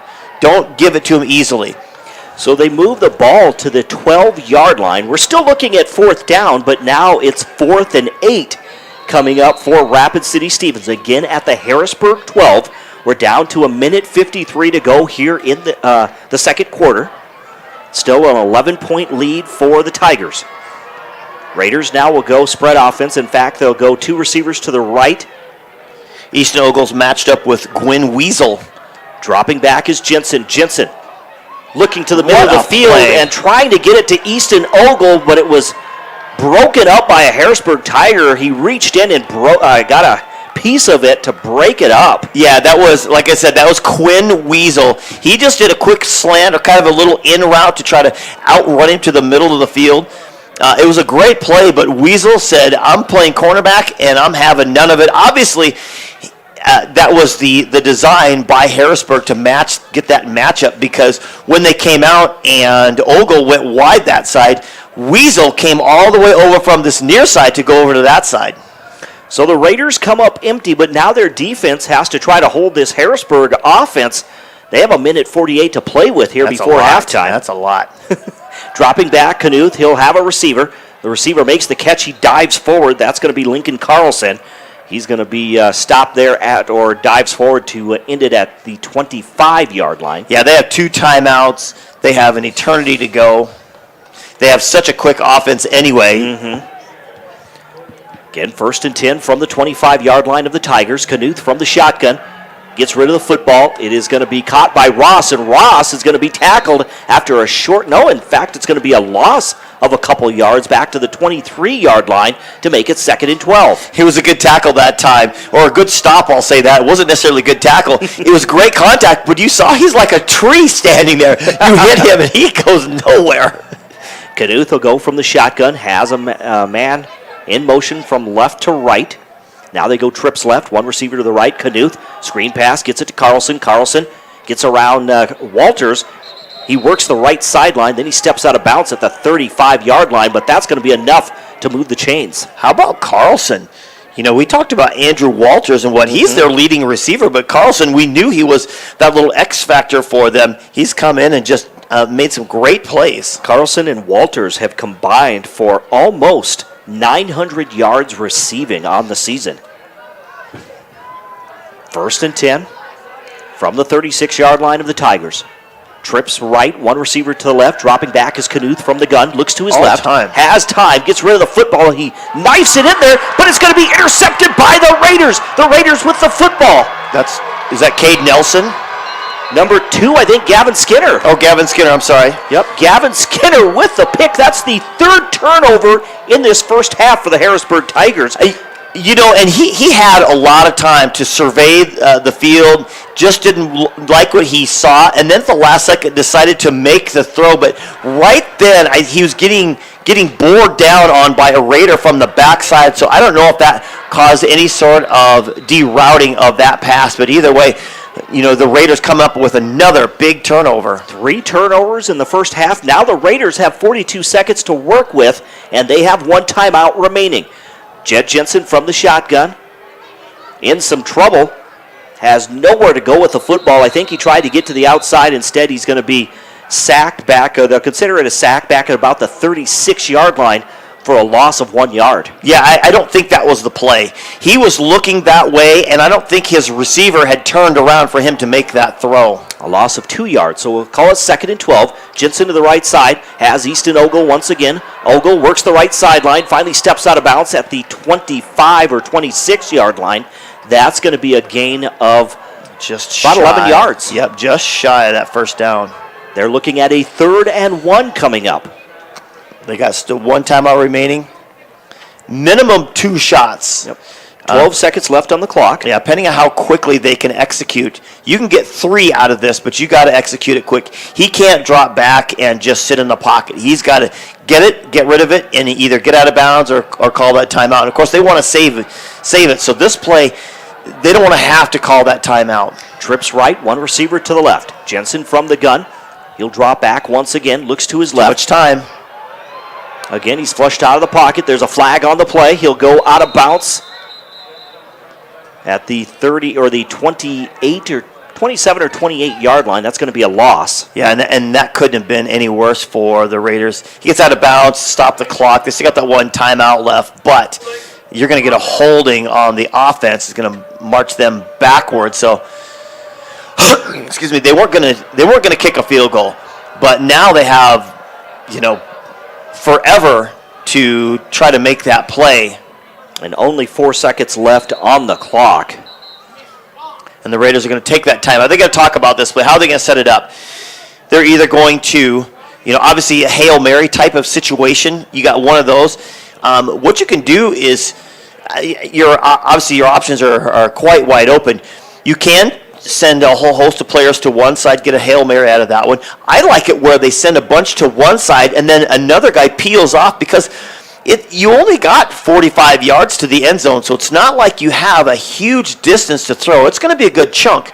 But if you get all those guys to go over to one side, and at the last minute you get someone like Easton Ogle who will kind of peel off as they all kind of float toward where the Hail Mary's going, and you get him kind of underneath and get him isolated, he doesn't have to catch it in the end zone necessarily. He can easily, you know, catch it on the 10 and run in. Again, it's homecoming tonight for the Rapid City Stevens Raiders, thus the early start tonight. I've seen also where you'll get like two screen passes set up, 1 on each side, and they have to decide. But to do a screen pass and try to get it, it's like where they throw the hook and ladder, something like that. You're trying to get something out of it. So only 4 seconds left on the clock before halftime. They're going to go trips right. Actually, spread offense. 3 receivers to the right, 2 to the left. Jensen, empty backfield. From the gun, he'll strop back. Throws to the left sideline. And it's going to be out of bounds, intended for Alex Trocamoinen, and that's going to be the end of the first half. On the State Farm scoreboard, insured by agent Scott Carlson and Matt McCormick, it's Harrisburg 21, Rapid City Stevens 10. We're going to take a 2-minute break. We'll come back with our halftime show right here on 106.7 FM, 1150 AM, Fox Sports Rapid City and foxsportsrapidcity.com.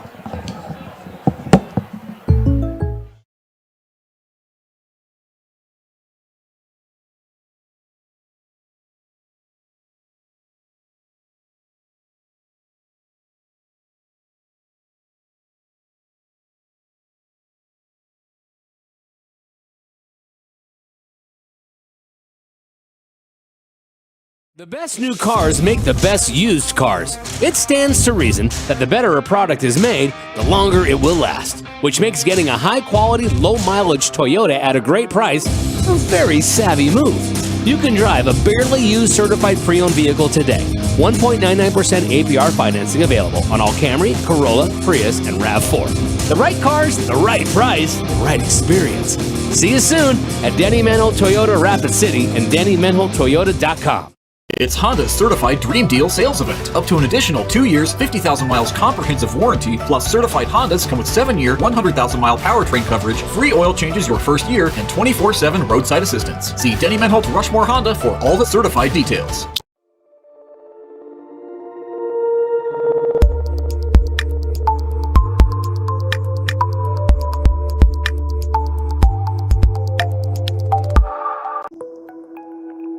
How do we solve our patients' hard-to-solve medical problems? Our doctors and specialists collaborate, sharing their vast knowledge and Mayo Clinic's unique expertise. It's this working together that helps solve our patients' hard-to-solve medical problems. Monument Health, proud member of the Mayo Clinic Care Network. It's Truck Month at Denny Manhole Rapid Chevrolet. Shop a great selection of new Chevy trucks and SUVs. Over 30 new Silverados in stock and on the way. And you can reserve yours today. Plus over 400 used. Brands like GMC, Ford, Ram, Honda, Toyota, Subaru, and more. Plus the best selection of used Chevys. Fresh trades available every day. If you're looking for the right used truck or SUV at the right price, it's right here during Truck Month at Denny Manhole Rapid Chevrolet or DennyManholeRapidChevrolet.com.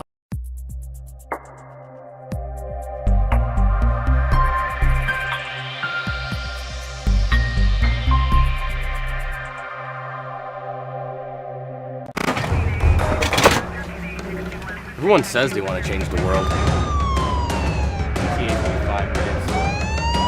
But not everyone will.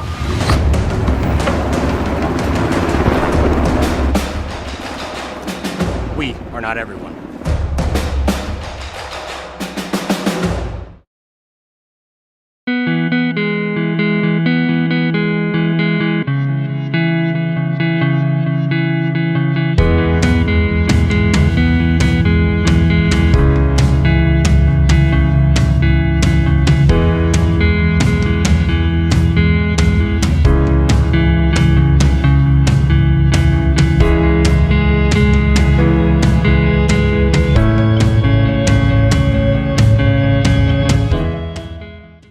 The best new cars make the best used cars. It stands to reason that the better a product is made, the longer it will last, which makes getting a high-quality, low-mileage Toyota at a great price a very savvy move. You can drive a barely used certified pre-owned vehicle today. 1.99% APR financing available on all Camry, Corolla, Prius, and RAV4. The right cars, the right price, the right experience. See you soon at Denny Manhole Toyota Rapid City and DennyManholeToyota.com. It's Honda's certified Dream Deal. Dave always wore the same gray shirt to work every day, Monday through Friday. Hi, this is Nate Brown reminding you to join the Nate Brown Show live weekdays from 4 to 6 p.m. It's Rapid City Sports Talk Show and Rapid City's only call-in radio show. With big-name guests from across the country to the local sports coverage you just can't get anywhere else. Join the conversation every weekday for thought-provoking sports talk. This is your show. Don't miss the Nate Brown Show from 4 to 6 p.m. on 106.7 FM and 1150 a.m. And stream us all the time at foxsportsrapidcity.com. Hi, You've known us as Corey's Tri-State Tire Factory, but now we have a new name and a new location to serve you better. Corey's Point S Tire and Auto Service is now open on Camden Drive up the hill from Rushmore Crossing in Rapid City, and remains open in Belle Fourche on 5th Avenue. Corey's Point S Tire and Auto Service is the largest independent tire and auto service shop in the region, and we're still locally owned. With that will come more convenient service, better parking, and exclusive deals on top tire brands in the business. We look forward to serving you even better at the all-new Corey's Point S Tire and Auto Service in Rapid City and in Belle Fourche. The best new cars make the best used cars. It stands to reason that the better a product is made, the longer it will last, which makes getting a high-quality, low-mileage Toyota at a great price a very savvy move. You can drive a barely used certified pre-owned vehicle today. 1.99% APR financing available on all Camry, Corolla, Prius, and RAV4. The right cars, the right price, the right experience. See you soon at Denny Menholt Toyota Rapid City and DennyMenholtToyota.com. My kid wrecked his car, his third car. The kid needs a car. We need the kid to have a car. What did I do? I begged my insurance agent for mercy. That's another story. Then I went to Copper Motors in Rapid City and found a safe, reliable car. Copper & Motors is a small, trusted dealership specializing in safe, quality pre-owned vehicles. No pressure, no hassle. Each vehicle is inspected, serviced, and detailed with a warranty like no other. Copper & Motors, corner of Campbell and Omaha. When you're the bank, that comes with a lot of responsibility. Security First Bank is the bank that knows your name, solves your problems, and stays flexible to make personal or business banking a whole lot easier. Because when you're the bank, you're built on people, relationships, trust, and straight talk. Security First Bank. We're the bank, but more importantly, we're your bank. Member FDIC. Warren Chemical is ready for winter. Are you? They stock quality ice melt products for sidewalks, driveways, and parking areas that will melt ice down to minus 15 degrees. Warren Chemical Ice Melt is less toxic than baking soda, is the least damaging to concrete, surrounding grass, and other plants, and can be applied before or after the snow falls. Available in 50-pound bags and less expensive than the discount store 20-pound buckets. Call 342-7644. Warren Chemical, a proud sponsor of all Rapid City and surrounding area schools. Of showering? Well, have we got a solution for you? We interrupt this commercial with good news from your good neighbor. State Farm has new lower car insurance rates, which means you can save more cash and get the service and convenience of a local State Farm agent. That's right, State Farm now has new lower auto rates with their same good neighbor service. It's the real deal for car insurance, folks. And now this. For lower auto rates in Rapid City, call State Farm agent Scott Carlson. It's Honda's Certified Dream Deal sales event. Up to an additional 2 years, 50,000 miles comprehensive warranty, plus certified Hondas come with 7-year, 100,000-mile powertrain coverage, free oil changes your first year, and 24/7 roadside assistance. Plus, at Denny Menholt Rushmore Honda, we buy cars. Vehicles are in high demand, and due to limited inventory, your vehicle has never been worth more. Stop by Denny Menholt Rushmore Honda and either sell or trade today. Located off I-90 on East Small Drive in Rapid City. At Monument Health Orthopedics and Sports Medicine, we are here to help you make your comeback. Our team is standing by to diagnose and treat your injury with some of the most advanced treatment options available and same-day appointments. Monument Health practitioners work closely with our therapists and physicians in communities throughout the Black Hills, with locations in Rapid City and Spearfish. Visit monument.health/orthopedics for more information. That's monument.health/orthopedics for more information. We hope you are all enjoying the student productions of your school. Tonight's event and every event produced by your school during the school year are created, filmed, and produced by the students you love to follow and support. Become a booster of your school's live event coverage by becoming a sponsor. It's a great way to show your support of the athletes and students in your community. As a sponsor, you'll get great visibility for your business, organization, or family by supporting the live productions of your school.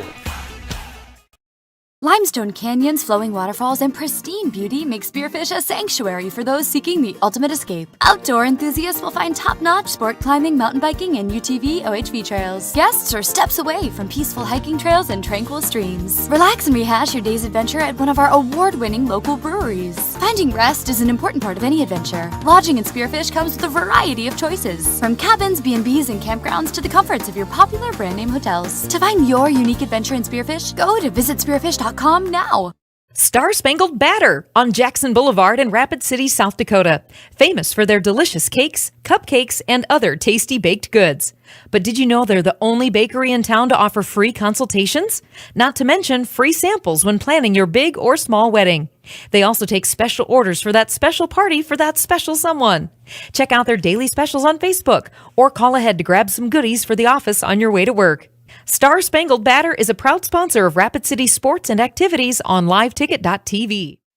A lot has changed since 1962, but one thing hasn't: the hometown service you expect from Dale's Tire and Retreading. Dale's Tire has been providing quality brands and service to the Black Hills area for over 50 years, and we couldn't have done it without you. That's why we are pleased to service your vehicle, saving you time and getting your vehicle back on the road. Because at Dale's Tire, we don't just sell tires, we build lifetime relationships. Dale's Tire, Campbell Street and Deadwood Avenue, Rapid City.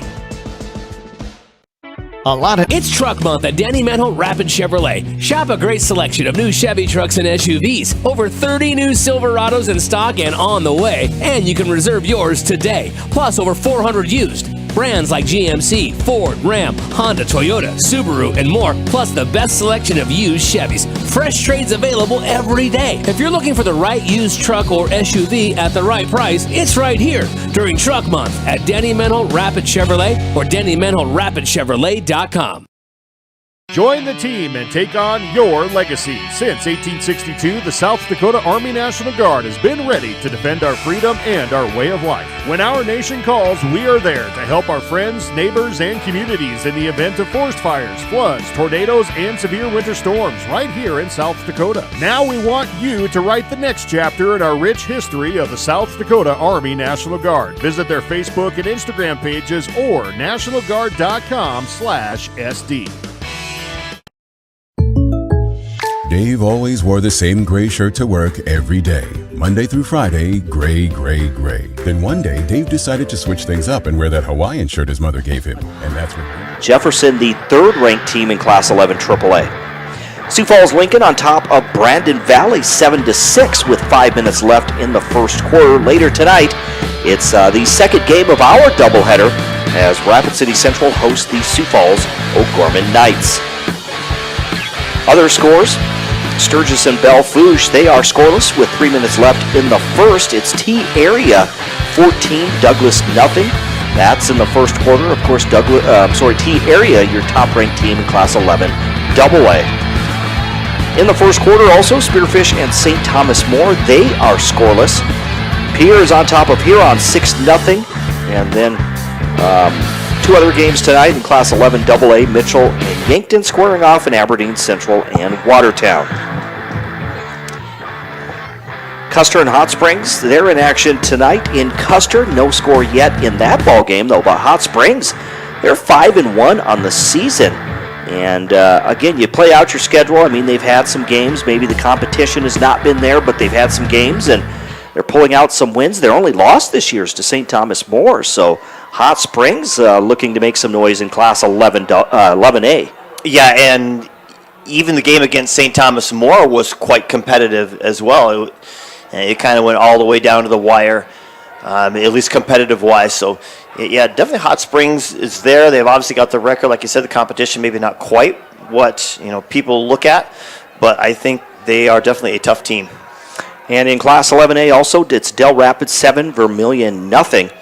Canton and West Central, they are scoreless in their ball game. And in Class 11B, not a lot of scores yet. Of course, we had an early game here tonight, so not a lot of scores to report there. Moving on to 9-man football, it's Lyman over Kadoka area in the second, 6-0.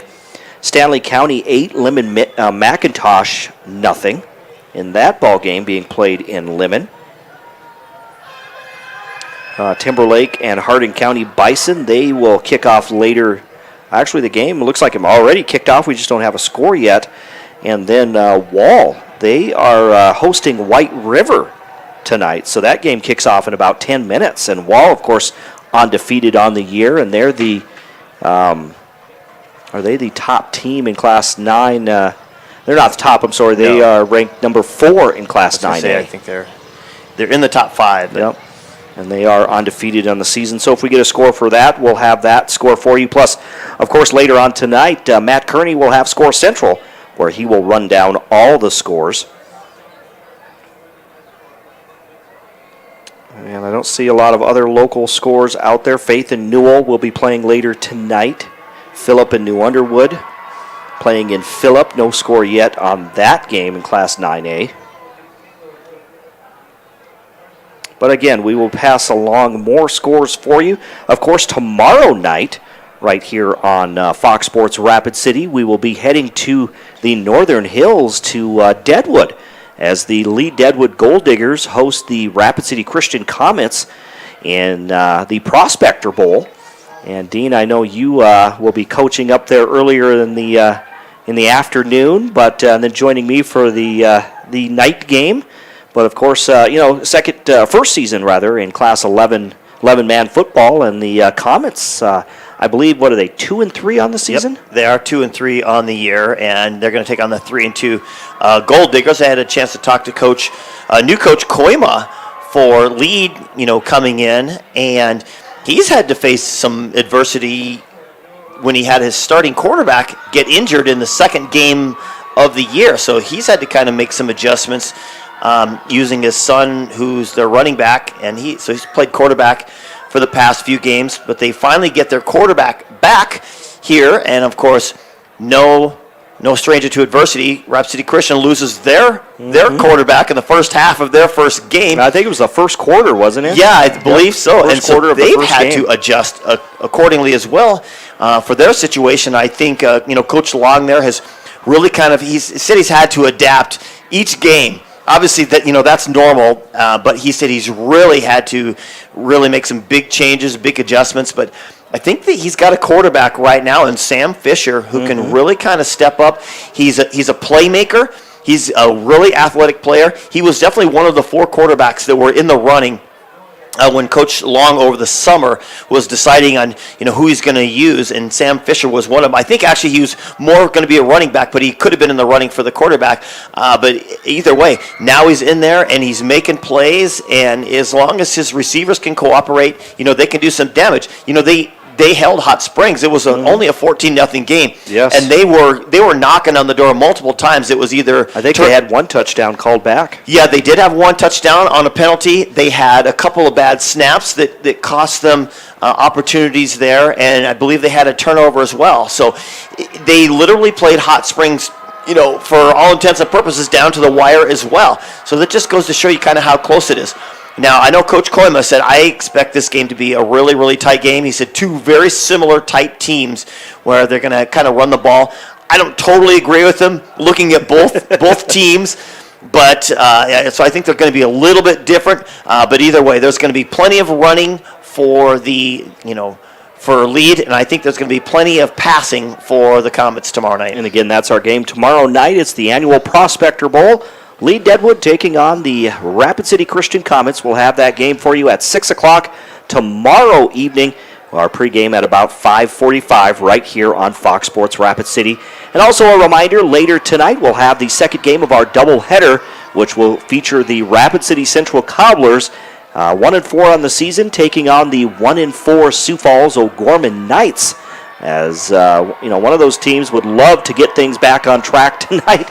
So we'll see what happens in our next contest coming up in another half of football as we get closer to the third quarter start here at O'Hara Stadium. Yeah, it's going to be interesting. Both teams, Cobblers and the Knights, are kind of in similar situations, so to speak. You've got the Cobblers who have got several key starters out. The O'Gorman Knights have been absolutely decimated by either injury or mono. They have a player out with mono, and then they've had to kind of throw some players together, kind of step up. And so when I talked to Coach Papinga last night, he said, we've had to have guys move around. My starting running back had to move to offensive line because I was so thin. And of course, he said, we're the size of T. Mm-hmm. So a team like T area just scooted into the 11 AA ranks. And of course, O'Gorman, they petitioned to play up in the AAA ranks. So they are, always thin with players on the sideline. So he's had to really adjust teams around, but he's always in a game. You watch all the different games that they've been in and how they've been destined to win, several of them, yet just found a way to lose. So I think they're kind of licking their chops as an opportunity tonight to actually play a team that's not going to be nearly as tough as what they have been.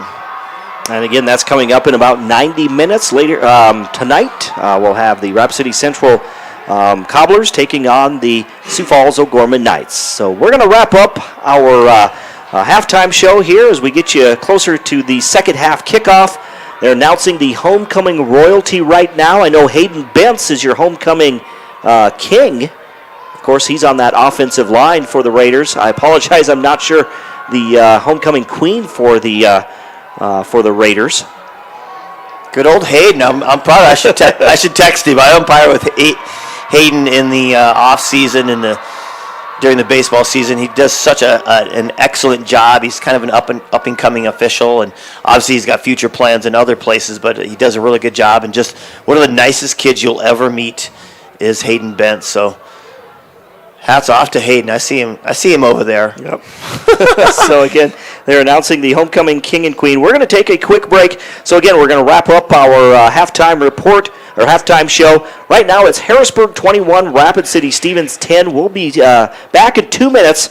We'll get you set for the second half kickoff right here on 106.7 FM, 1150 AM, Fox Sports Rapid City and foxsportsrapidcity.com. Accounting took notice. You can make a difference when you switch things up too. Switch and save an average of $536 by calling your local State Farm agent today. To switch and save on your auto insurance, call State Farm agent Matt McCormick in Rapid City.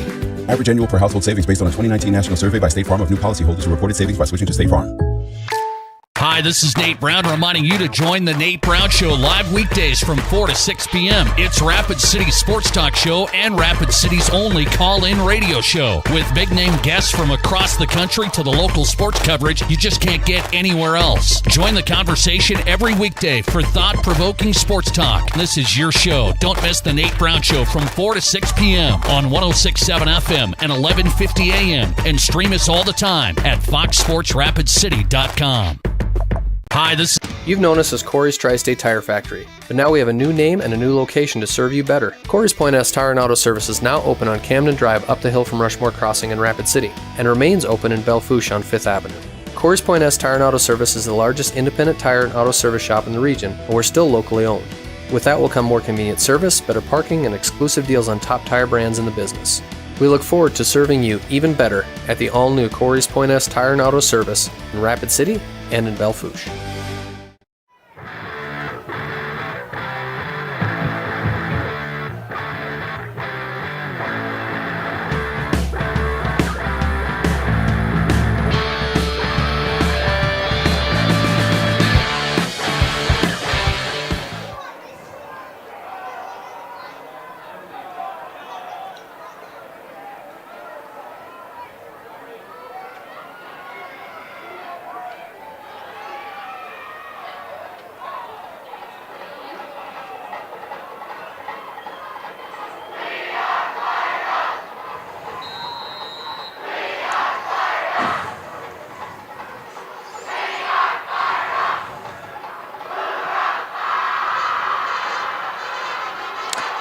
And welcome back to the Anytime Auto Sales Service and Detail broadcast booth, sales service, and side-by-sides. The Rapid City Stevens Raiders receive the second half kickoff.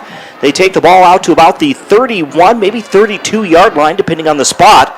So the Raiders, decent return that time. They'll have the football and a chance to try to cut into this 11-point lead of the Tigers.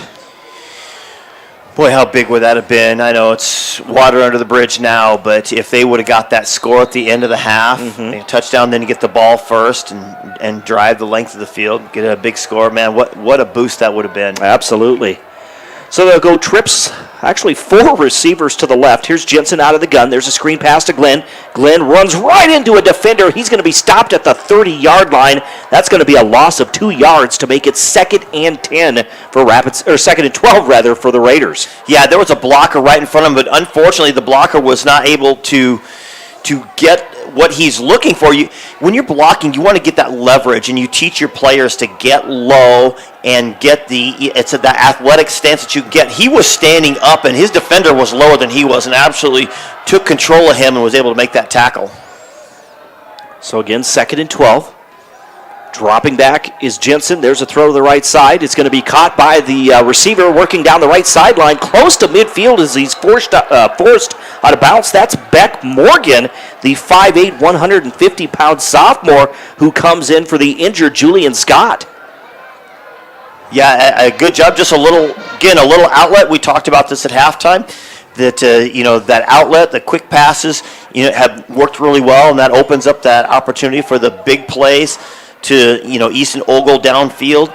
And so they're going to start doing that right away and see how the Harrisburg Tigers react. 1st and 10 from the Raider 46-yard line. From the gun, once again, Jed Jensen drops back, looks to Caden Nelson, who went in motion. He catches the ball at the 40, the 45, at the 50, at midfield. He's going to push the defender out of bounds, and then he goes out of bounds right at the 45-yard line. That's going to be a gain of about 9 yards, so we're looking at a first down. Or is it a first down? It is a first down. Good job. I'll tell you what helped that play is Alex Trokamoinen.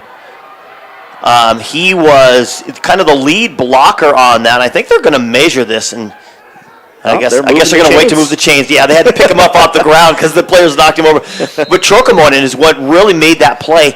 A lot of room to run. He was heading upfield, and Trokamoinen actually blocked one guy and then peeled off at the last second and hit another guy, giving him another couple of yards, and he was part of that pack that got knocked out of bounds. So, obviously football's block and tackle, and if you can get those solid blocks on the perimeter, you can really, really do some damage. And Dean, I like the way they've utilized Caden Nelson tonight. Already has a touchdown, but he seems more involved in the offense tonight than he has in previous games. Yeah, we didn't call his name too much early on. And now, I think, is it the Raiders calling this timeout? I didn't see them. It is the Raiders. They're with 1 minute gone by here in this third quarter. They call a timeout. They're looking at a 1st and 10 from the Harrisburg 45-yard line.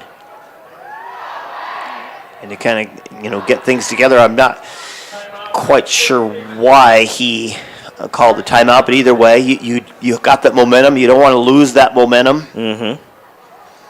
Get those plays to where I don't know if they were lining up wrong, not what he wanted, or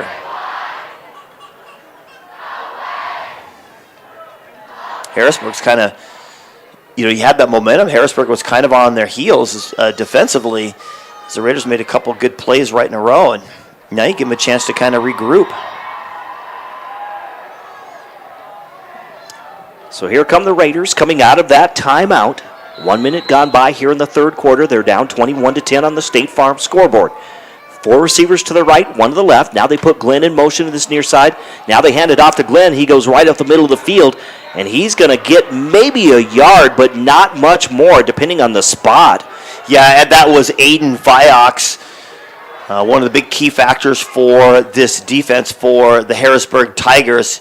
He comes off that defensive end and is able to beat his offensive counterpart and just kind of knifed right in there and did a good job of grabbing Glenn right by the legs.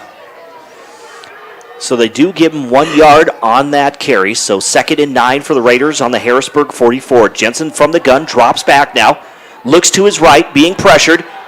And he's going to be flung to the turf there at the 40-yard line. There was nowhere to go for Jed Jensen. Yeah, I think he thought he could get out of it. But again, Aiden Viox got his big hands on him. As soon as he got on him, he was not going to let go. It's almost like he had fly paper on his hand.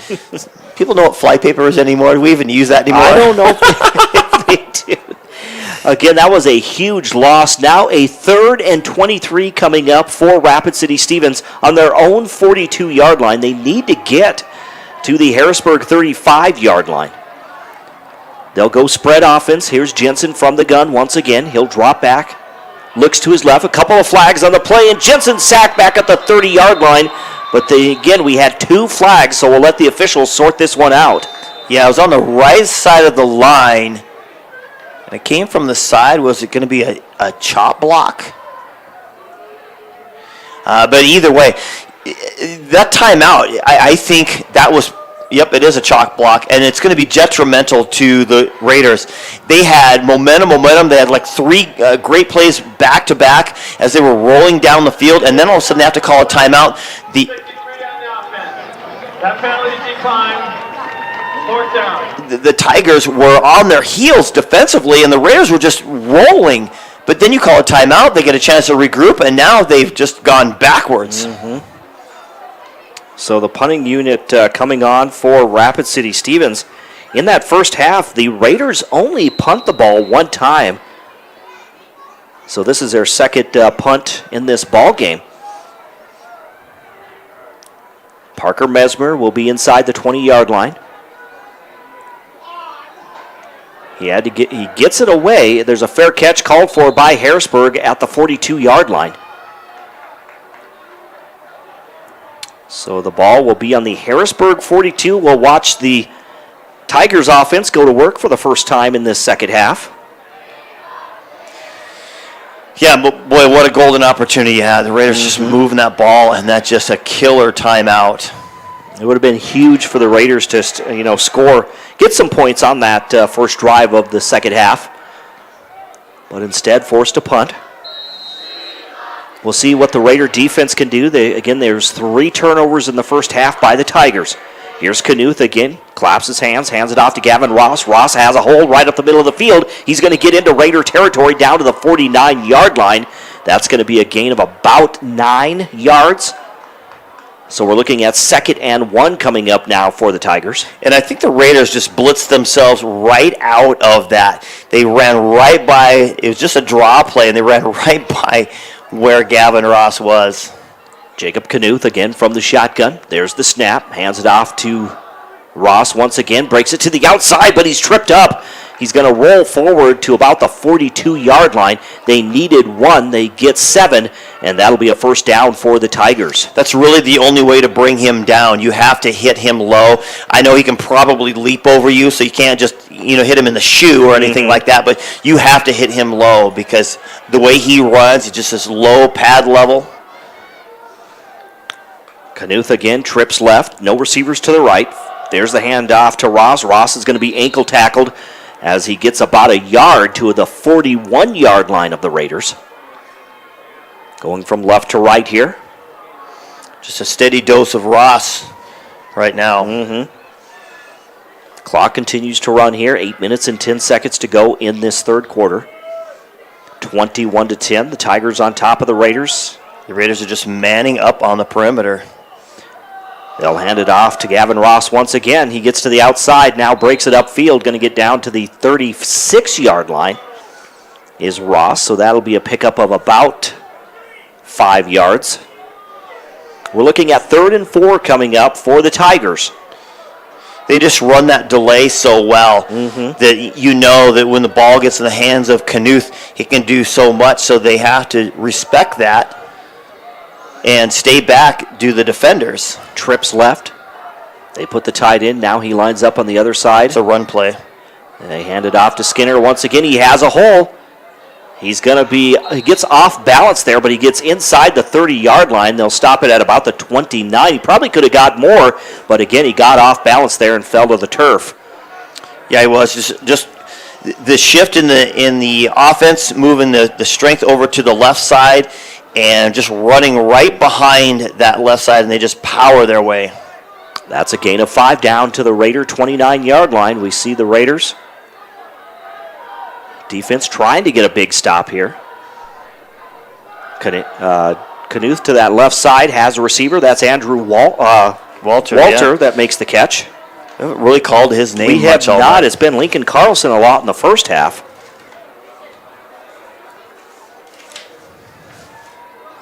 But Andrew Walter down to the 24-yard line for a gain of 5. 2nd and 5 coming up. Jacob Knuth goes from the gun once again. Has Ross lined up to his right. He'll hand it off. He'll go right up the middle. Still on his feet down to the 15-yard line before he's knocked over. Down to the 14-yard line for a gain of 10 yards. And right now the Tigers moving the football. Yeah, and the Raiders are putting all their hat in the run box is what they're doing. They're taking their safeties down. They're bringing them up. Extra linebackers in. They're putting their secondary on one-on-one coverage out on the island. And so as soon as that gets set up here because of the Ross running, he's going to be chucking it downfield. I formation now. Knuth pitches it out to the right side. It's Ross as he leaps a defender still on his feet. He's going to be wrapped up, though, at the 11-yard line, but we see the athletic ability of Gavin Ross as he just hurdles a defender. Yeah, we talked about that. You got to get him low, but what does he do? He hurdles a defender. Either way, just Just a powerhouse. I think there was a player a couple, 3 years ago, I believe it was Watertown, just had the same type of player who's just low center of gravity, just rolled through it and just took players, and you could not hit him and knock him down. There's just no way to do it. You had to hit him low and undercut him in order to get him down. Brandon Inman was injured or shaken up on the play. He's going to leave the field for Rapid City Stevens.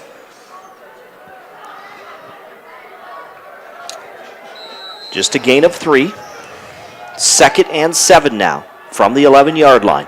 I formation. They hand it off to Ross. This time to the left side of the line. Has a hole. He's going to be wrapped up by the Raiders, but not after. But he's going to get actually enough for a first down to the 4-yard line. So he gets just enough to make it 1st and goal now. He is so hard to bring down. This is, and that line is just creating opportunities for him too.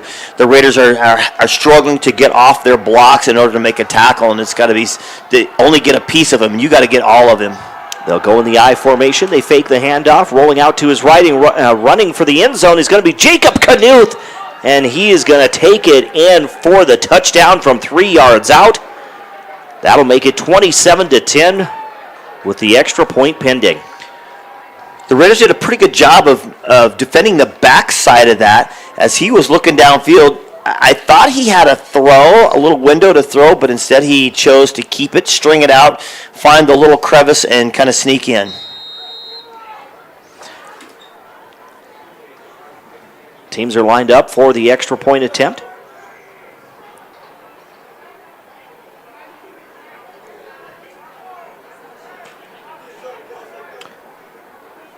There's the snap, the hold, and this kick is good. Again, with 5:30 to go in the third quarter on the State Farm scoreboard, insured by agent Scott Carlson and Matt McCormick. That makes it Harrisburg 28, Rapid City Stevens 10. We're back in 30 seconds right here on 106.7 FM, 1150 AM, Fox Sports Rapid City and foxsportsrapidcity.com. The best new cars make the best used cars. It stands to reason that the better a product is made, the longer it will last, which makes getting a high-quality, low-mileage Toyota at a great price a very savvy move. You can drive a barely used certified pre-owned vehicle today. 1.99% APR financing available on all Camry, Corolla, Prius, and RAV4. The right cars, the right price, the right experience. See you soon at Denny Menho Toyota Rapid City and DennyMenhoToyota.com.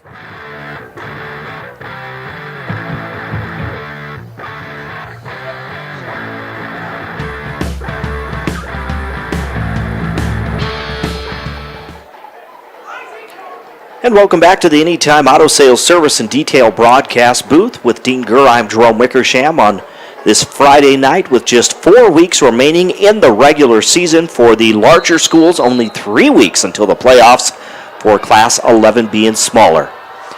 Here's your kickoff by Harrisburg. They lead 28-10 on the State Farm scoreboard. Glenn takes it just inside the goal, or just on the outside of the goal line, has a good run back or return. He's out to the 40-yard line before he's forced out of bounds. So a return of over 40 yards there by Uriah Glenn. Yeah, a nice job. He found that seam and just kept running and running and running. And just a nice job of blocking up front. I mean, when you take a ball right at the shadow of the goal line, you better have a head of steam going, and you better know where you're going because you got a long way to run, and he did a fantastic job. We're going to see what the Raiders do now. This is the second possession of this second half. They were moving the football, then it stalled. Now they're going to send 4 receivers to the left, 1 to the right, empty backfield. They fake to the left. Now running out of the pocket is going to be Jensen, gets rid of the football. Coming back to it was Trokomoinen, but it is thrown short and into the turf for Alex Trokomoinen, so incomplete, bringing up 2nd and 10, again from the 39-yard line. Yeah, right now the Harrisburg Tigers are just getting too much pressure for him to get that double move. They set it up as if they were going to do a receiver screen to the left side, and so you saw his shoulders turn as if to go that way and get the defense to shift, and then he would go roll out and hit Trokomoinen, but he's just on his run. He's got to throw on the run. Jensen drops back, has Glenn out of the backfield, makes the catch at the 40, evades a couple of defenders. The ball is on the ground, and Harrisburg is going to jump on it. It was a nice play there by Uriah Glenn, but he took a hit there. The ball came loose, and it's recovered by the Tigers. That ball flew 10 yards in the air, and there wasn't a Raider anywhere near it. Unfortunately, it was a nice-looking run there, run and catch there. Or catch and run, rather, by Uriah Glenn. But, again, it was just popped out, unfortunately, for just a tough break there for the Raiders. Yeah, you're right. He made a great move. That initial tackler there made his little stop and skip move. What did he evade, like 3 defenders, I think? Yeah, he just did a great job. Cut to the inside and just was great-looking run, unfortunately. But it's going to be Harrisburg football once again, leading 28-10. Dropping back, Knuth has some pressure, and he's going to be... No, he escapes a couple of defenders, then sacked back at the 34-yard line. How he got away from the first 2, I don't know. Yeah, he obviously he's going to the University of Minnesota for a reason, and his ability just to escape that. And so a big play by the Raiders getting the pressure inside. Knuth just wanted to roll out and find somebody down that left sideline. But, yeah, like you said, he's able to escape it. So a big chance here for the Raiders to come up with something, get a stop, and get the ball back. So that was a huge loss there. Now 2nd and 22 from the Harrisburg 33. Here's Ross lined up to the right of Knuth as they go from left to right. They'll hand the ball off to Ross. Ross follows his blocker, and then he's going to be slammed to the turf at about the 39-yard line for a gain of... Looks like a gain of about 7 yards. Yeah, Gavin Skinner was the guy over there making that hit on him. You know, we talk about you can't hit him high, but Skinner was like, you know what? I'm right here. I got my arms. I'm going to do it. Again, ball on the 39-yard line. Empty backfield now. Trips left, 2 receivers to the right. Dropping back is Knuth from the gun. Going to throw down the right sideline to Andrew Walter, and it is incomplete. There's the penalty flag. Good coverage as Corderdoni was going step for step, but there was contact, and it looks like pass interference against the Raiders. I'm not sure it was against the Raiders. It looked like Walter, we couldn't see on the inside. You're going to hear it from the crowd. We couldn't see on the inside, but it looked like Walter actually had a hand on the backside, and he was holding on to it, and they're going to talk about it here for just a second. We'll see what Lewis Young, the referee, says. Is he looking at the Harrisburg coaches? He is.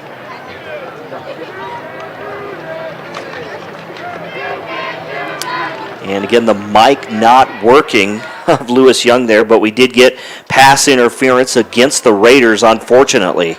Yeah, he definitely had the position on that play, did the defender. 3rd and 1 now from the Raider 44-yard line. Jacob Knuth on the quarterback keeper gets inside the 45 down to about the 43. Gets 3 yards on that carry, and it's going to be first down for Harrisburg.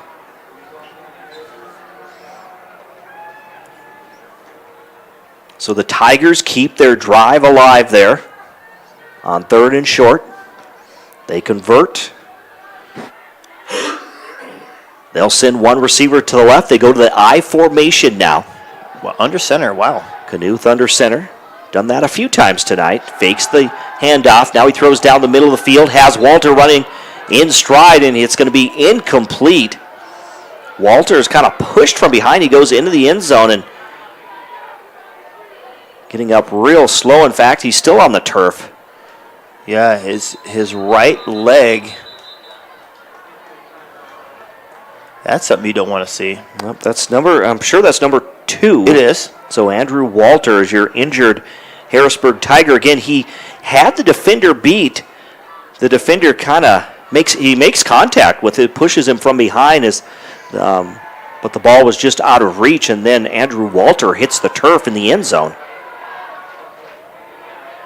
So we have an injury timeout here with 3:09 to go in this 3rd quarter. On the State Farm scoreboard, it's Harrisburg 28, the Raiders 10.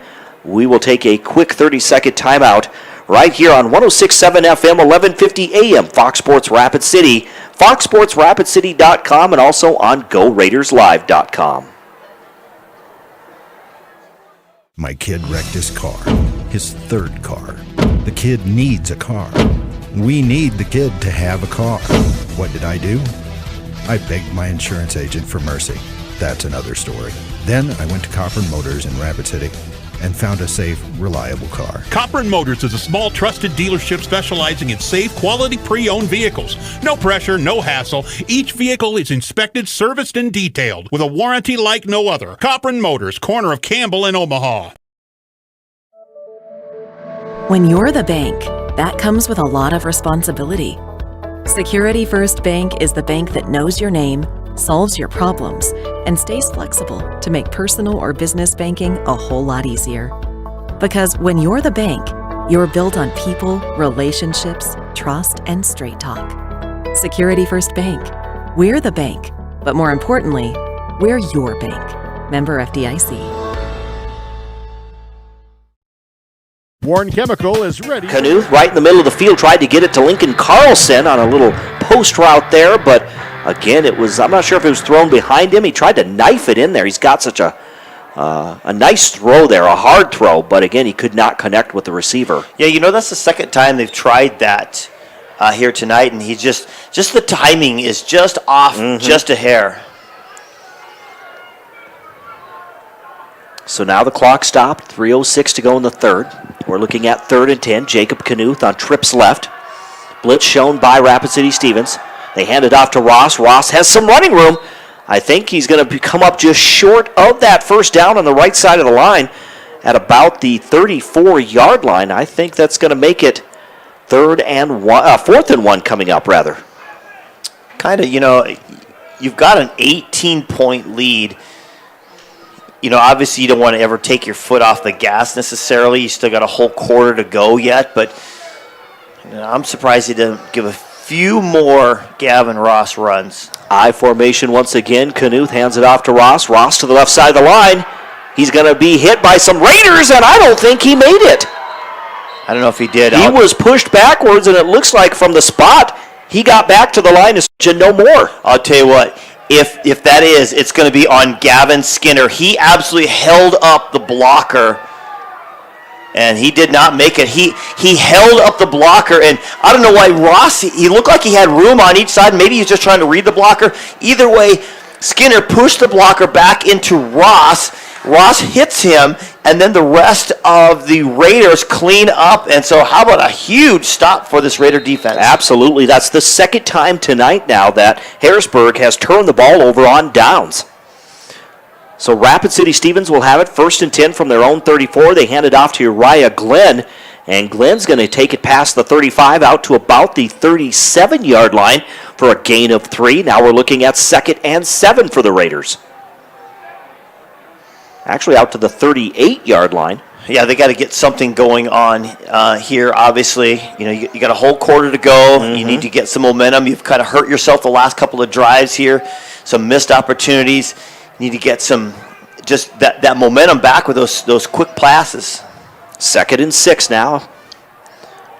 Jensen has Nelson go in motion. There's the pass to Nelson. They've done that quite a few times tonight. And the ball is loose once again. It was stripped and it was grabbed by the Tigers. They stripped the ball from Caden Nelson. It's popped in the air, and then it is recovered by Harrisburg, number 22. That's George Belbis. Boy, how about that? I mean, back-to-back turnovers by the Raiders, and you're trying to climb your way back into a game. You just keep giving it up, and that's the hard part when you don't get knocked down, when you actually get held up. You just get that secondary defender. They work on this in practice all the time to come back in and strip that ball. 3 turnovers in the ball game now for the Raiders. There's Knuth. He hands it off to Gavin Ross once again, and Ross takes it inside the 20-yard line from the 29 to about the 18-yard line for a pickup of 11. And now that'll be a Tiger first down. Down to the final 90 seconds of this third quarter. Again, our second game coming up tonight features Rapid City Central and Sioux Falls O'Gorman. It's kind of funny. It feels kind of late, but it's really only 7 o'clock. So it does feel a lot later than welcome to October, right? Yes, exactly. Trips right, no receivers to the left. No, it's a draw play to Gavin Ross. He goes right up the middle again. He hurdles another defender, and he's going to be stopped inside the 5 down to the 3-yard line for a pickup of 14 yards. Boy, what a compliment. I mean, how fortuitous. I don't know if it's planned that way. Who knows how it happens, but for the Harrisburg Tigers, I mean, moving up from Double-A into this situation, and you got just 2 outstanding players on your team. Here's the quarterback keeper by Jacob Knuth, and Knuth is going to be stopped after a gain of just a yard down to the Raider 2 to bring up 2nd and goal now. You know, the Raider defense has had absolutely all they can handle tonight. You're talking about the number 1 team in the state, AAA division. This is a team that is built on their offense and what their offense can do. So, you know, for them to be here, and then all of a sudden you got turnovers, and now you get backed up, and they've just made play after play to try to keep it in, but you can only do so much. They'll give it to Ross, and he's going to go in untouched from 2 yards out. Second score of the game for Gavin Ross, and that makes it 34-10 now as the Tigers with that comfortable lead. You know, they're going to look at the score and they're going to say, you know, well, maybe not such a good night for the Raider defense, but when you look inside the numbers and you see, you know, they had the Harrisburg Tigers have had 2 long, sustained drives to show why they are the number 1 team. But after that, everything's been practically given to them. Have they scored? Yes, they've had to score. And aside from the muffed punt and the recovered punt from the fumble there, they have had short fields to work with. So to put it in, you look at stats, you're like, well, they didn't have huge stat numbers based on the scoring. So again, on the State Farm scoreboard, insured by agent Scott Carlson and Matt McCormick, it is the Harrisburg Tigers 35 rather. The Tigers 35, the Raiders of Rapid City Stevens 10. Again, the Raiders struck first in this ball game. They led 7-0, and then at one point, then it was tied by the Tigers. They jumped out to a 21-7 lead. The Raiders scored on a field goal by Parker Mesmer, and then since then we've seen 2 third-quarter touchdowns here to make it 35-10. The Raiders, it's like 1 step forward, 1 step back, and the backwards step is a really huge one. Has been huge, absolutely. Again, we're just 12 seconds left here in this third quarter of play. It's homecoming for the Raiders. Like you said, Dean, it's not you schedule these games not knowing you're playing the top team in the state and hoping you can get that homecoming victory, but it was a tough task coming into this ball game. And it's not even they're doing the state schedules all these things. Yep. So, but I mean, you get to decide when to do homecoming. Yeah, but you can't do it during the Rushmore Bowl, so you got to do it some other time. Yep. Here's your kickoff. This one is going to sail into the end zone. Corderdoni will grab the football, but that's going to be a touchback. So they'll bring this one out to the 20, and perhaps one play coming up for the Raiders to end this third quarter. Yeah, and it's definitely a forgettable third quarter for them. I mean, you just got this feeling. They came out 3 great plays. They took a timeout, and since that timeout, they have literally gone backwards, fumbles, and just nothing has gone their way since that timeout.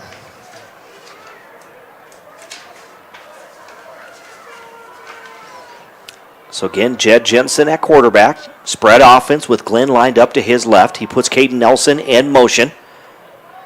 Again, looks to his right. He's going to throw it down the middle of the field for Easton Ogle. And Ogle, does he? No! So close to making that catch.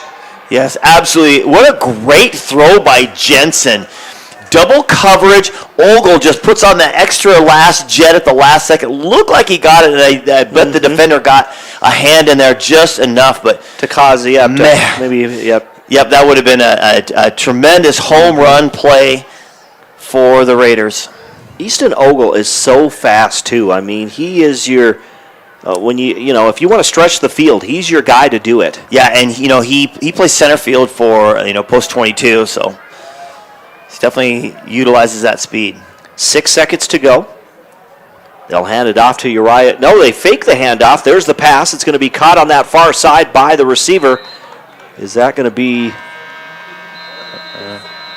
I don't think it was Trokemoinen. And we're going to get a flag really, really late after the play, and I'm kind of curious as to what it's going to be. Yep, the horn sounded, so we're at the end of the third quarter, but we'll see what... Yeah, the third quarter won't end. If it's a penalty, then they're going to have to... They may have an untimed down here.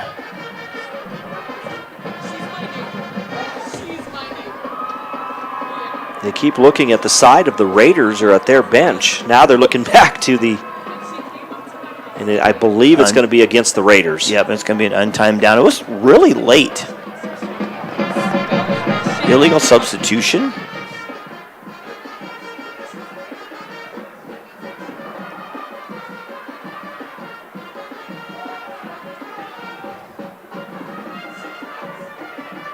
So that's going to back the ball up now. Again, they were 1st and 10 from... Or they were, I'm sorry, they were... it was 2nd and 10, and now it's going to be 2nd and 15. In on-time down, the ball will be placed back at the 15-yard line. So a 5-yard penalty, 2nd and 15 coming up. The horn sounded, so like Dean said, this will be an on-time down.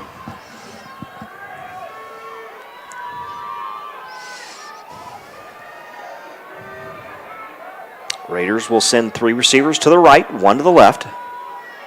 That's Trokemoinen to the near side. They'll drop back. Here's Jensen. The ball was tipped. I think it was intended for Uriah Glenn, and he tried to make the catch, and instead it's tipped by Glenn. Yeah, that was Jack Deddert, the linebacker there. Got his hand up, read the little underneath play there. Was able to get a hand and knock it down.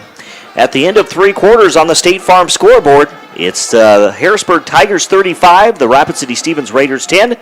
We're back in 1 minute right here on 106.7 FM, 1150 AM, Fox Sports Rapid City, and foxsportsrapidcity.com.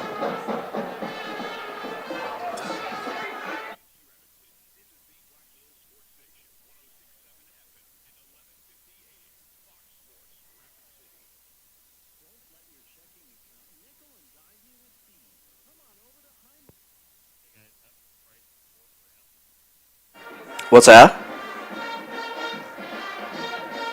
Are you? They stock quality ice melt products for sidewalks, driveways, and parking areas that will melt ice down to minus 15 degrees. Warren Chemical Ice Melt is less toxic than baking soda, is the least damaging to concrete surrounding grass and other plants, and can be applied before or after the snow falls. Available in 50-pound bags and less expensive than the discount store 20-pound buckets. Call 342-7644. Warren Chemical, a proud sponsor of all Rapid City and surrounding area schools.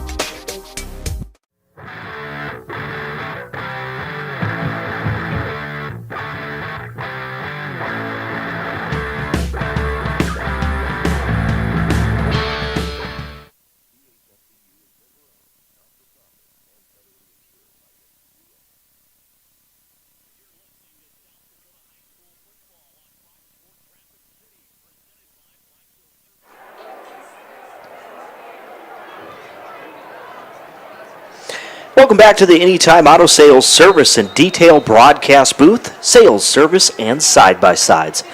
We get set to start this 4th quarter of play with Harrisburg leading Rapid City Stevens 35-10.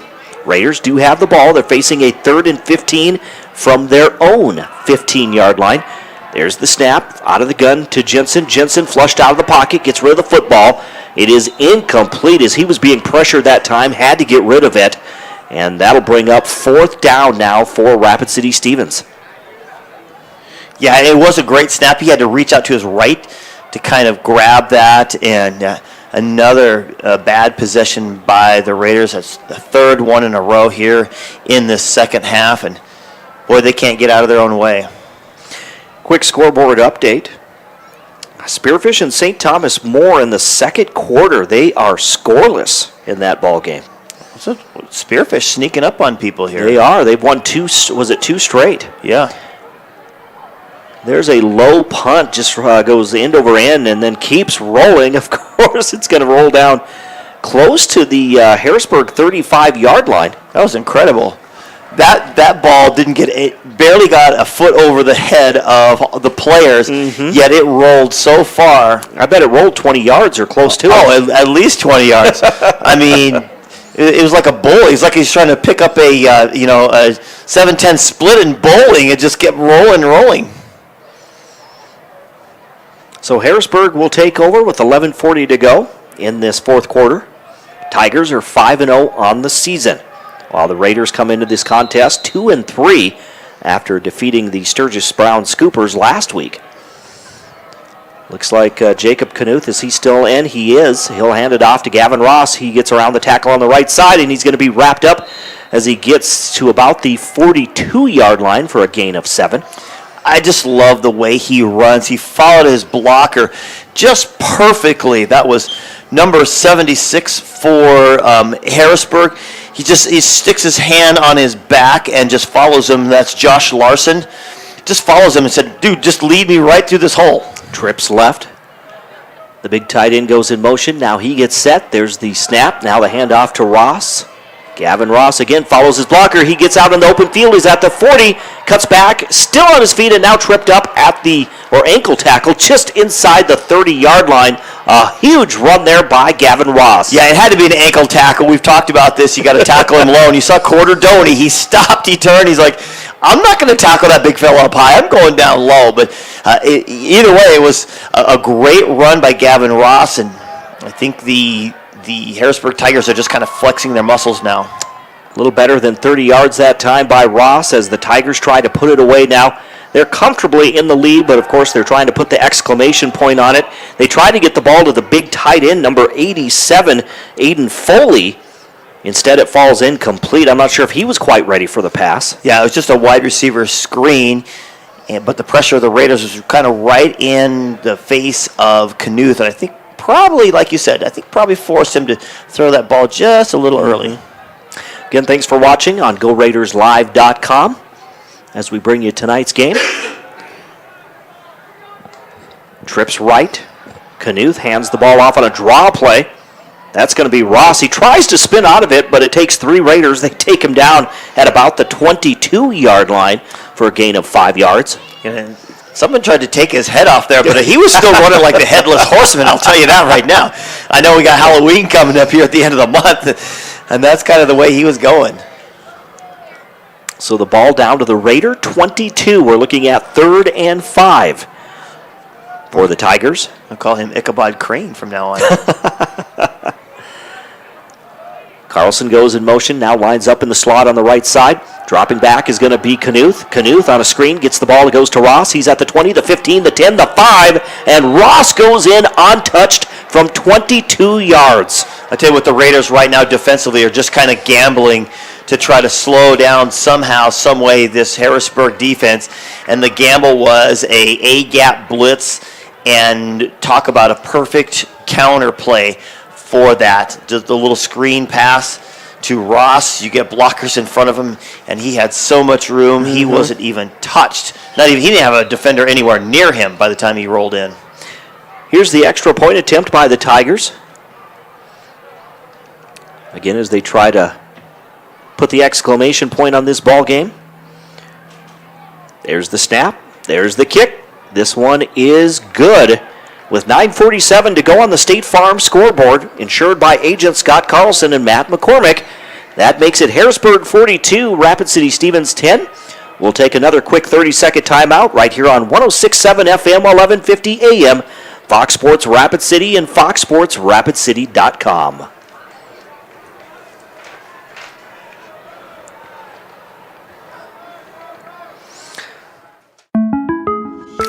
Tired of showering? Well, have we got a solution for you? We interrupt this commercial with good news from your good neighbor. State Farm has new lower car insurance rates, which means you can save more cash and get the service and convenience of a local State Farm agent. That's right, State Farm now has new lower auto rates with their same good neighbor service. It's the real deal for car insurance, folks. And now this. For lower auto rates in Rapid City, call State Farm agent Scott Carlson.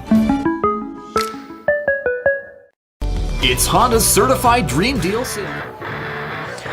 Welcome back to Dunham Field at O'Hara Stadium on this Friday night. We're here at the Anytime Auto Sales Service and Detail broadcast booth. Jerome Wickersham and Dean Gurr with you. It's homecoming for the Raiders, but a tough matchup tonight. They are behind the almost said Huron Tigers, the Harrisburg Tigers, 42-10. There's your kickoff, a high kickoff once again, and it's going to be out of bounds there. I think that was Corderdoni. He made the catch, but it was out of bounds, so that's going to be a penalty against Harrisburg.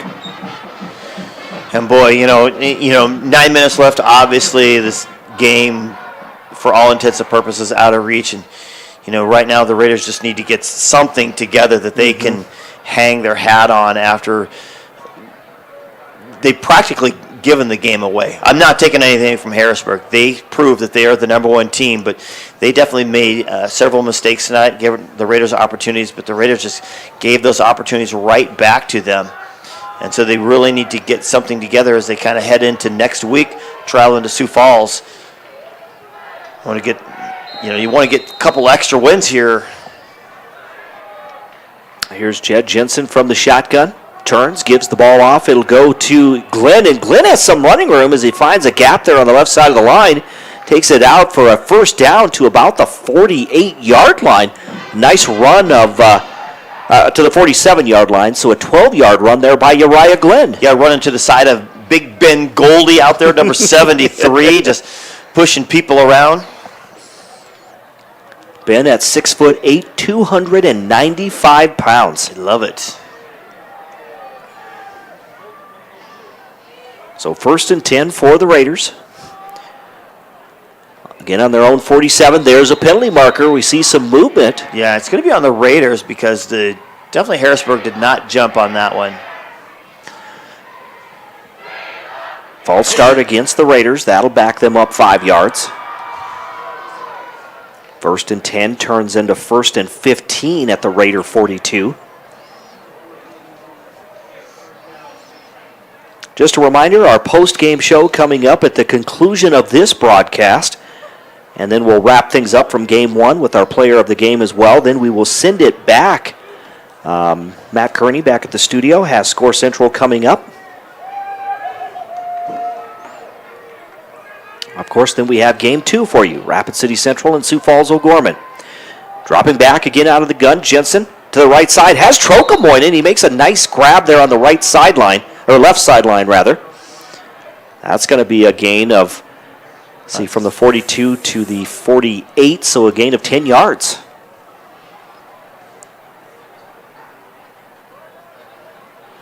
We're looking at 2nd and 5 coming up now for Rapid City Stevens. In a hurry now as they rush up to the line of scrimmage. Again, they like to go 4 receivers to one side. They'll do it to this near side. 1 receiver to the left. Uriah Glenn goes in motion. Dropping back. Easton Ogle was wide open. Ogle tries to spin out of a tackle, but he's going to be stopped short of the first down. Again, they'll give him forward progress, but I think he might be short. No, Lewis Young is saying move the chains. Move the chains.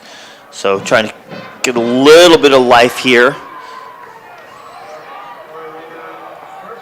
The Raiders trying to finish, on a positive note here in this ball game, knowing that, again, they played tough early against this top-ranked Harrisburg team, but you just can't make the mistakes. I mean, they've had 3 turnovers in this ball game and just things you can't do. I think Harrisburg capitalized on every one of them. Now we're going to get a penalty marker to blow this one dead. That's going to be false start once again against Rapid City Stevens, and again, headed in the wrong direction.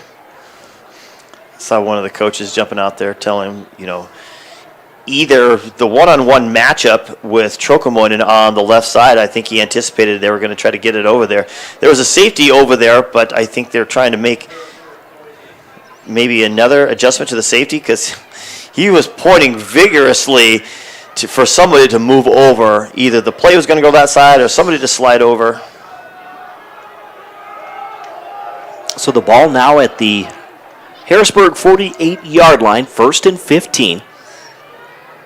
Glenn goes in motion from right to left once again, dropping back. There's the pass. He gets it to Trocamoinen. He makes the catch at the 30, down to the 20, the 10, and Alex Trocamoinen in for the score. How about the Jets on Trocamoinen there? Wow. He looked like maybe the look, Jensen kind of gave a look to the right side, and Trocamoinen they were probably anticipating he was going to run down the sideline. Instead, he does a deep in, comes right across underneath the defender on his side, and then the safety's right there. He splits the both of them and puts on the Jets and gathers a little bit of hope and life, at least for the Raider team, some respect. A 48-yard catch and run there by Alex Trocamoinen for the score. Parker Mesmer comes on for the extra point attempt. There's the snap, the hold, and the kick is good. So with 7:50 to go in the fourth quarter on the State Farm scoreboard, it's Harrisburg 42 and Rapid City Stevens 17. That touchdown is powered by Rapid Skills. Rapid Skills is Rapid City's premier athletic training facility with professional coaches and trainers.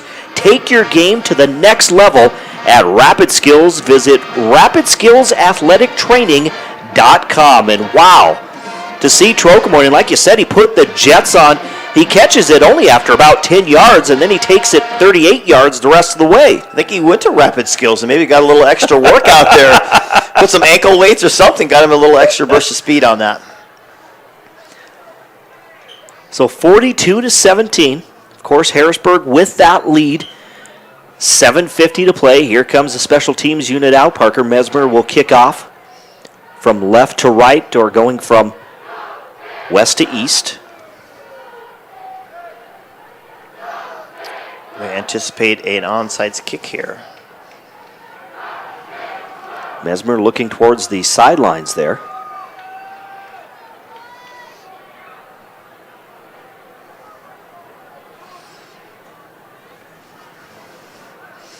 We'll see what he does.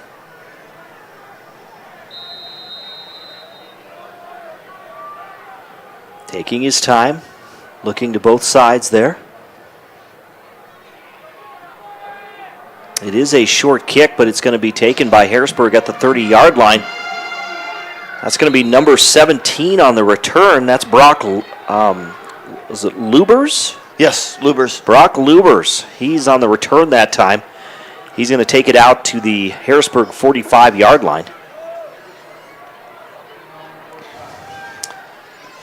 Again, we've seen a heavy dose of Gavin Ross, and at least for the moment, I suspect that we'll see that. We may even get Aiden Viox, may even get a chance to get in the backfield. And at this time, Knuth is still out there. Jacob Knuth at QB.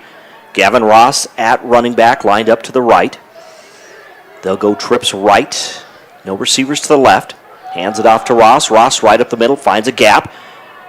Keeps plowing forward, gets into Raider territory down to the 47-yard line for a pickup of 8 to bring up 2nd and 2 now for the Tigers.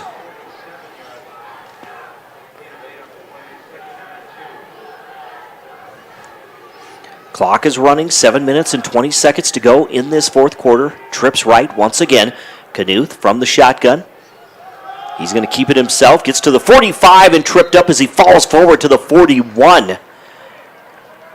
So that's going to be a gain of about 7 yards, and that'll be a first down for the Harrisburg Tigers. Again, right now, of course, their game plan is probably to chew up as much clock as they can. Yeah, you'll see that. And, obviously Coach Brandon White is not comfortable with either other people coming in or the lead that he has, even though it's fairly comfortable here. 42-17 on the State Farm scoreboard with Tigers leading. They hand it off to Ross. He breaks it to the outside, tries to get around with a tackle. He escapes one tackler.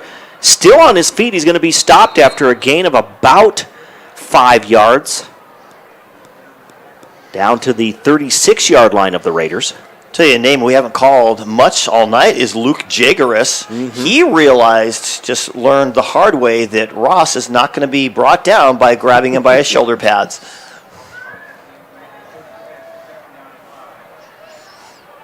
So 2nd and 5 now from the Raider 36. 6:10 to go in this fourth quarter. Blitz shown by the Raiders. They hand the ball off once again to Ross, and he's going to be stopped right at the line of scrimmage to bring up 3rd and 5 now for Harrisburg. Yeah, it went right into that blitz, right where it was coming at, and I think he avoided the blitz, but then he got hit by the defensive tackle there, or the nose tackle, rather. Number 52, Rain Thompson. Trips right or trips left. Knuth from the gun. Takes a step back, throws down the middle of the field, has Lincoln Carlson, and he's going to make the catch for the touchdown. A 36-yard touchdown strike. How about that? The touch on the ball. He even had a Raider right in his face and is able to deliver that ball on stride, on the money. I see why the Gophers want him.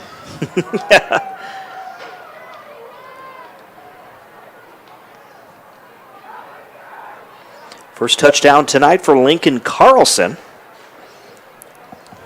With 5:31 to go, that makes it 48-17, awaiting the extra point. And he's been kind of the workhorse in their receiving core tonight. But he has been. Obviously, Gavin Ross has been doing it on the ground. Low snap, they get the kick away, and it is going to be good. So on the State Farm scoreboard, with 5:31 to go in the fourth quarter, Harrisburg 49, Rapid City Stevens 17. We'll take a quick 30-second timeout right here on Fox Sports Rapid City and foxsportsrapidcity.com. Up to an additional 2 years, 50,000 miles comprehensive warranty, plus certified Hondas come with 7-year, 100,000-mile powertrain coverage, free oil changes your first year, and 24/7 roadside assistance. Plus at Denny Manholtz Rushmore Honda, we buy cars. Vehicles are in high demand, and due to limited inventory, your vehicle has never been worth more. Stop by Denny Manholtz Rushmore Honda and either sell or trade today. Located off I-90 on East Small Drive in Rapid City.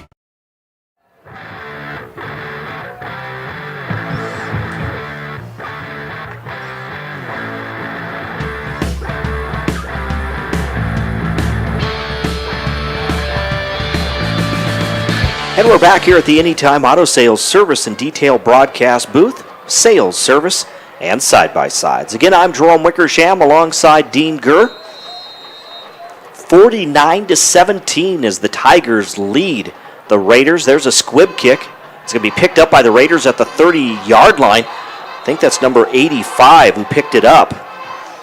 So that is Bryce Swanson, a 6'2", 190-pound sophomore. Yeah, and he picks up the ball, and he is greeted quite nicely by the visiting team. Just a wall there, and realize, yep, that's what varsity football special teams is all about. 49-17. Again, the Raiders came into this ball game 2-3. Their wins this year were over Sioux Falls Roosevelt, who again was on their way to a win tonight over the Jefferson Cavaliers. But again, the Raiders defeated Sioux Falls Roosevelt and Sturgis for their 2 wins this year.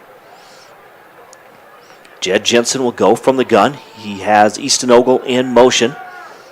Now he's going to throw down the left sideline. It's Trocamoinen, and he's going to make a fantastic catch down the left sideline all the way down to the 25-yard line. Talk about the faith that he has, that the coach Scott has in Jed Jensen and Alex Trocamoinen. Back-to-back, big-time throws, and it wasn't like he was really wide open. The defender was there, but the throw was right on the money. He comes up big with the catch. That was a 40-yard throw or reception there by Alex Trocamoinen all the way down to the Harrisburg 25. And, it's just a cover 2, and so the 2 safeties have to decide which way is he going with this. Jensen gives the handoff to Ogle, a little jet sweep there. And Ogle is going to take it inside the 20-yard line. It's just a huge group over there. I didn't know which way they were heading, but he's going to get down to the 19-yard line, it appears. That's a gain of 6. 2nd and 4 coming up for the Raiders as we're just under 5 minutes to play in this ball game.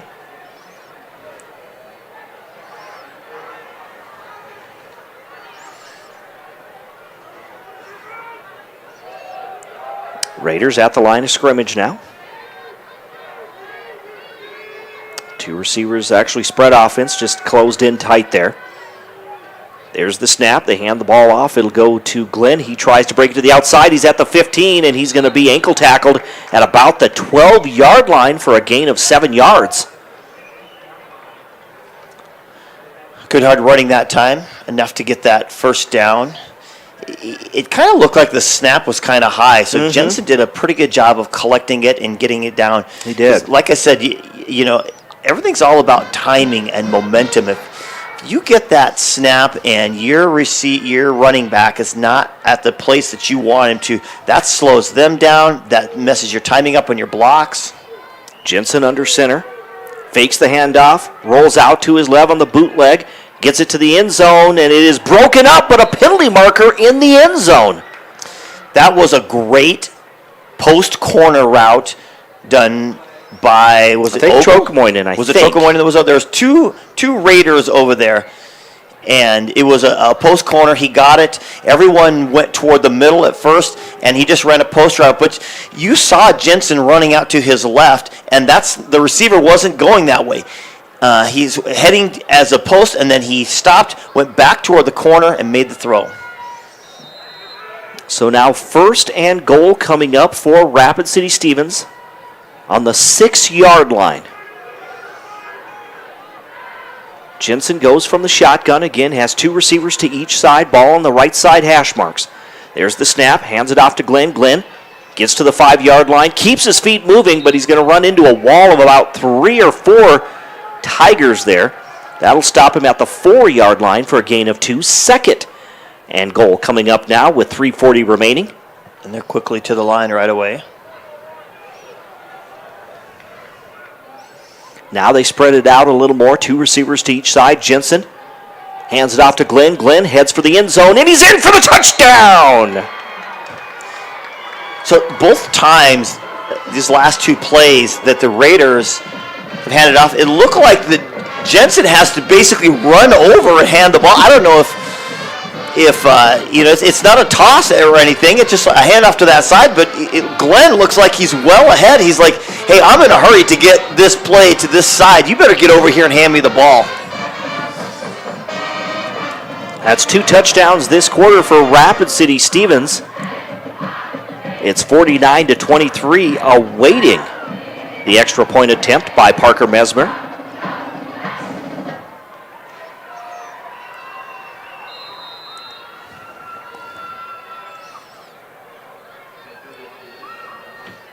There's the snap. It's a low snap, so it's going to be picked up by Jed Jensen. He's looking to the end zone. He's going to fire it into the end zone, and it is caught for a 2-point conversion. Is that number 15, looks like? I think so. So would that be Gideon Waldrop? Gideon Waldrop? I think I know Gideon Waldrop. I do. I think he went to Rep City Christian, or his brother did. The 2-point conversion good on the State Farm scoreboard. That makes it the Tigers 49, the Raiders 25. And that touchdown is powered by Rapid Skills. Rapid Skills is Rapid City's premier athletic training facility with professional coaches and trainers. Take your game to the next level at Rapid Skills. Visit rapidskillsathletictraining.com. But again, here in the 4th quarter, Dean, we've seen some bright spots from this Raider, offense. With 2 scores now.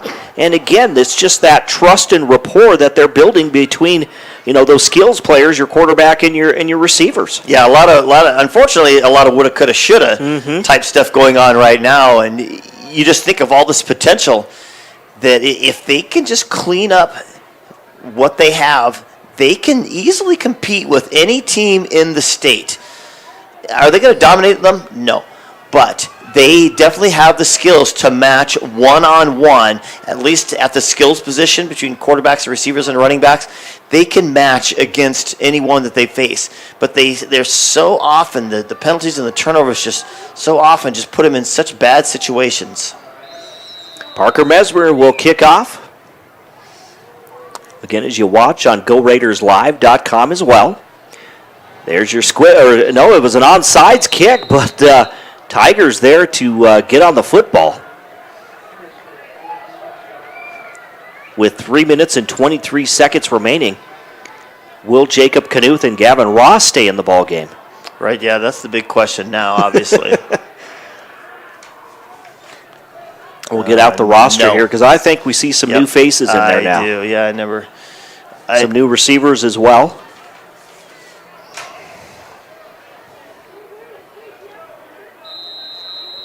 I think we see Levi Danielson is in there at running back. And is that Dylan Elrod, number 14? He hands the ball off to Danielson, and he's going to be stopped right at the line of scrimmage at the 45-yard line. So Dylan Elrod, a junior who comes in.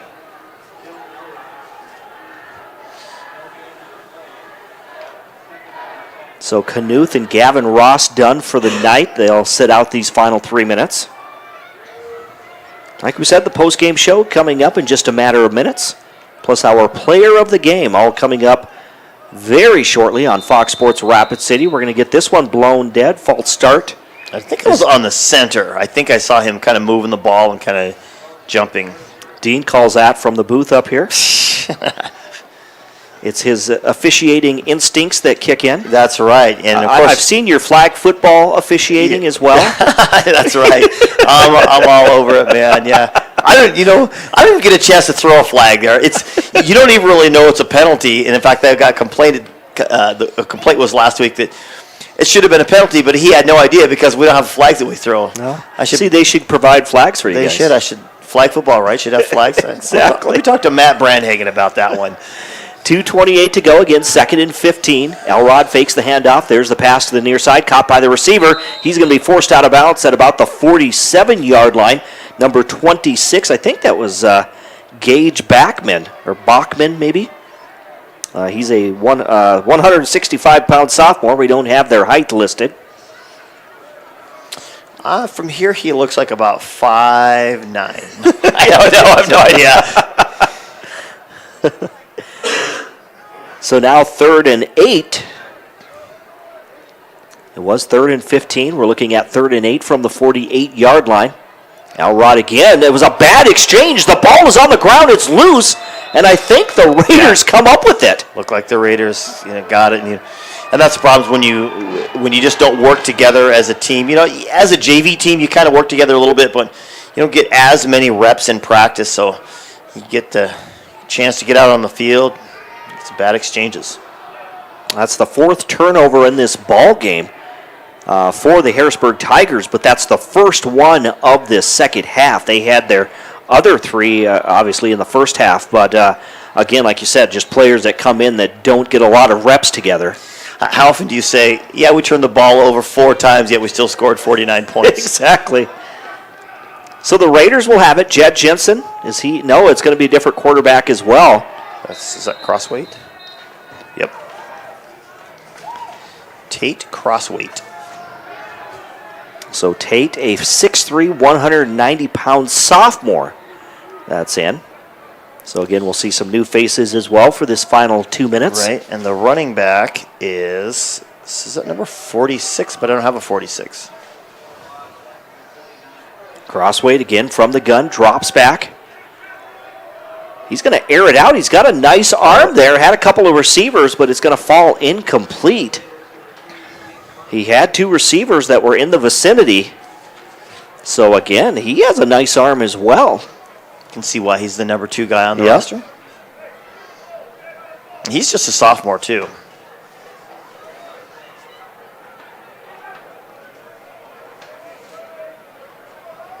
So now we're looking, clock is stopped with 1:39 to go. It's 3rd and 15 coming up from the Tigers 49. Dropping back again, Crossweight. There's a screen pass to the left side. It is incomplete. That was intended for number 13, Caleb Crane, a 5'9", 170-pound sophomore. Now 4th down coming up for the Raiders. If you think about it, this was the Raiders last year. I mean, they had some talented sophomores, but everybody got injured, and the wheels just kind of fell off the wagon early on in the season. So you had just guys that probably weren't ready for varsity thrown into the mix. Raiders were 0-7 a year ago, now 2-3. coming into tonight. There's a pass to the left side, but it's incomplete. There, the coach is going nuts in the booth over next to us. You're up 49 to 20. 49 to 25. 49-25. They have a blue coloring over there. It's kind of hard to see. It is. Of course, it's in Raider blue. Of course. Got to be. A little tough to see over there. So that's going to be a turnover on downs for Rapid City Stevens with that young group out there. That was just the second turnover on downs in this ball game for the Raiders. I think we could say overall there were some things cleaned up in this ball game. We saw some penalties. Obviously, you're going to see that in every game, but some penalties that things were cleaned up a little. There's a handoff. That goes to number 31, I believe, was your ball carrier. Cohen Cook, a sophomore running back. Well, definitely the Harrisburg Tigers cleaned up their turnover fiasco that they had in the first half. Mm-hmm.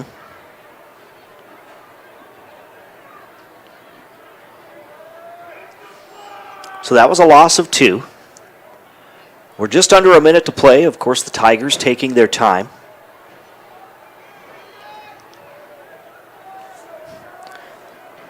Like we said, it is Dylan Elrod in at quarterback. He'll hand the ball off.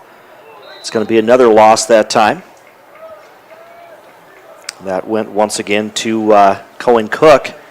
You know, unless you're like totally lopsided here, a lot of times in these younger teams who are just kind of getting experience, the defenders seem to have a bit of an advantage. You know, I don't know why that happens or. But now we're down to the final 18 seconds, and the Tigers do not have to run another play.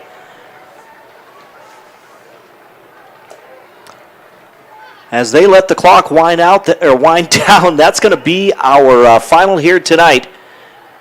The top-ranked Harrisburg Tigers get the win over the Rapid City Stevens Raiders on the State Farm scoreboard, insured by agents Scott Carlson and Matt McCormick.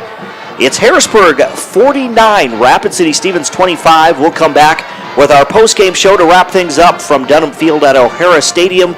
For Game 1, we'll do that when we return in 1 minute, right here on 106.7 FM, 1150 AM, Fox Sports Rapid City and foxsportsrapidcity.com.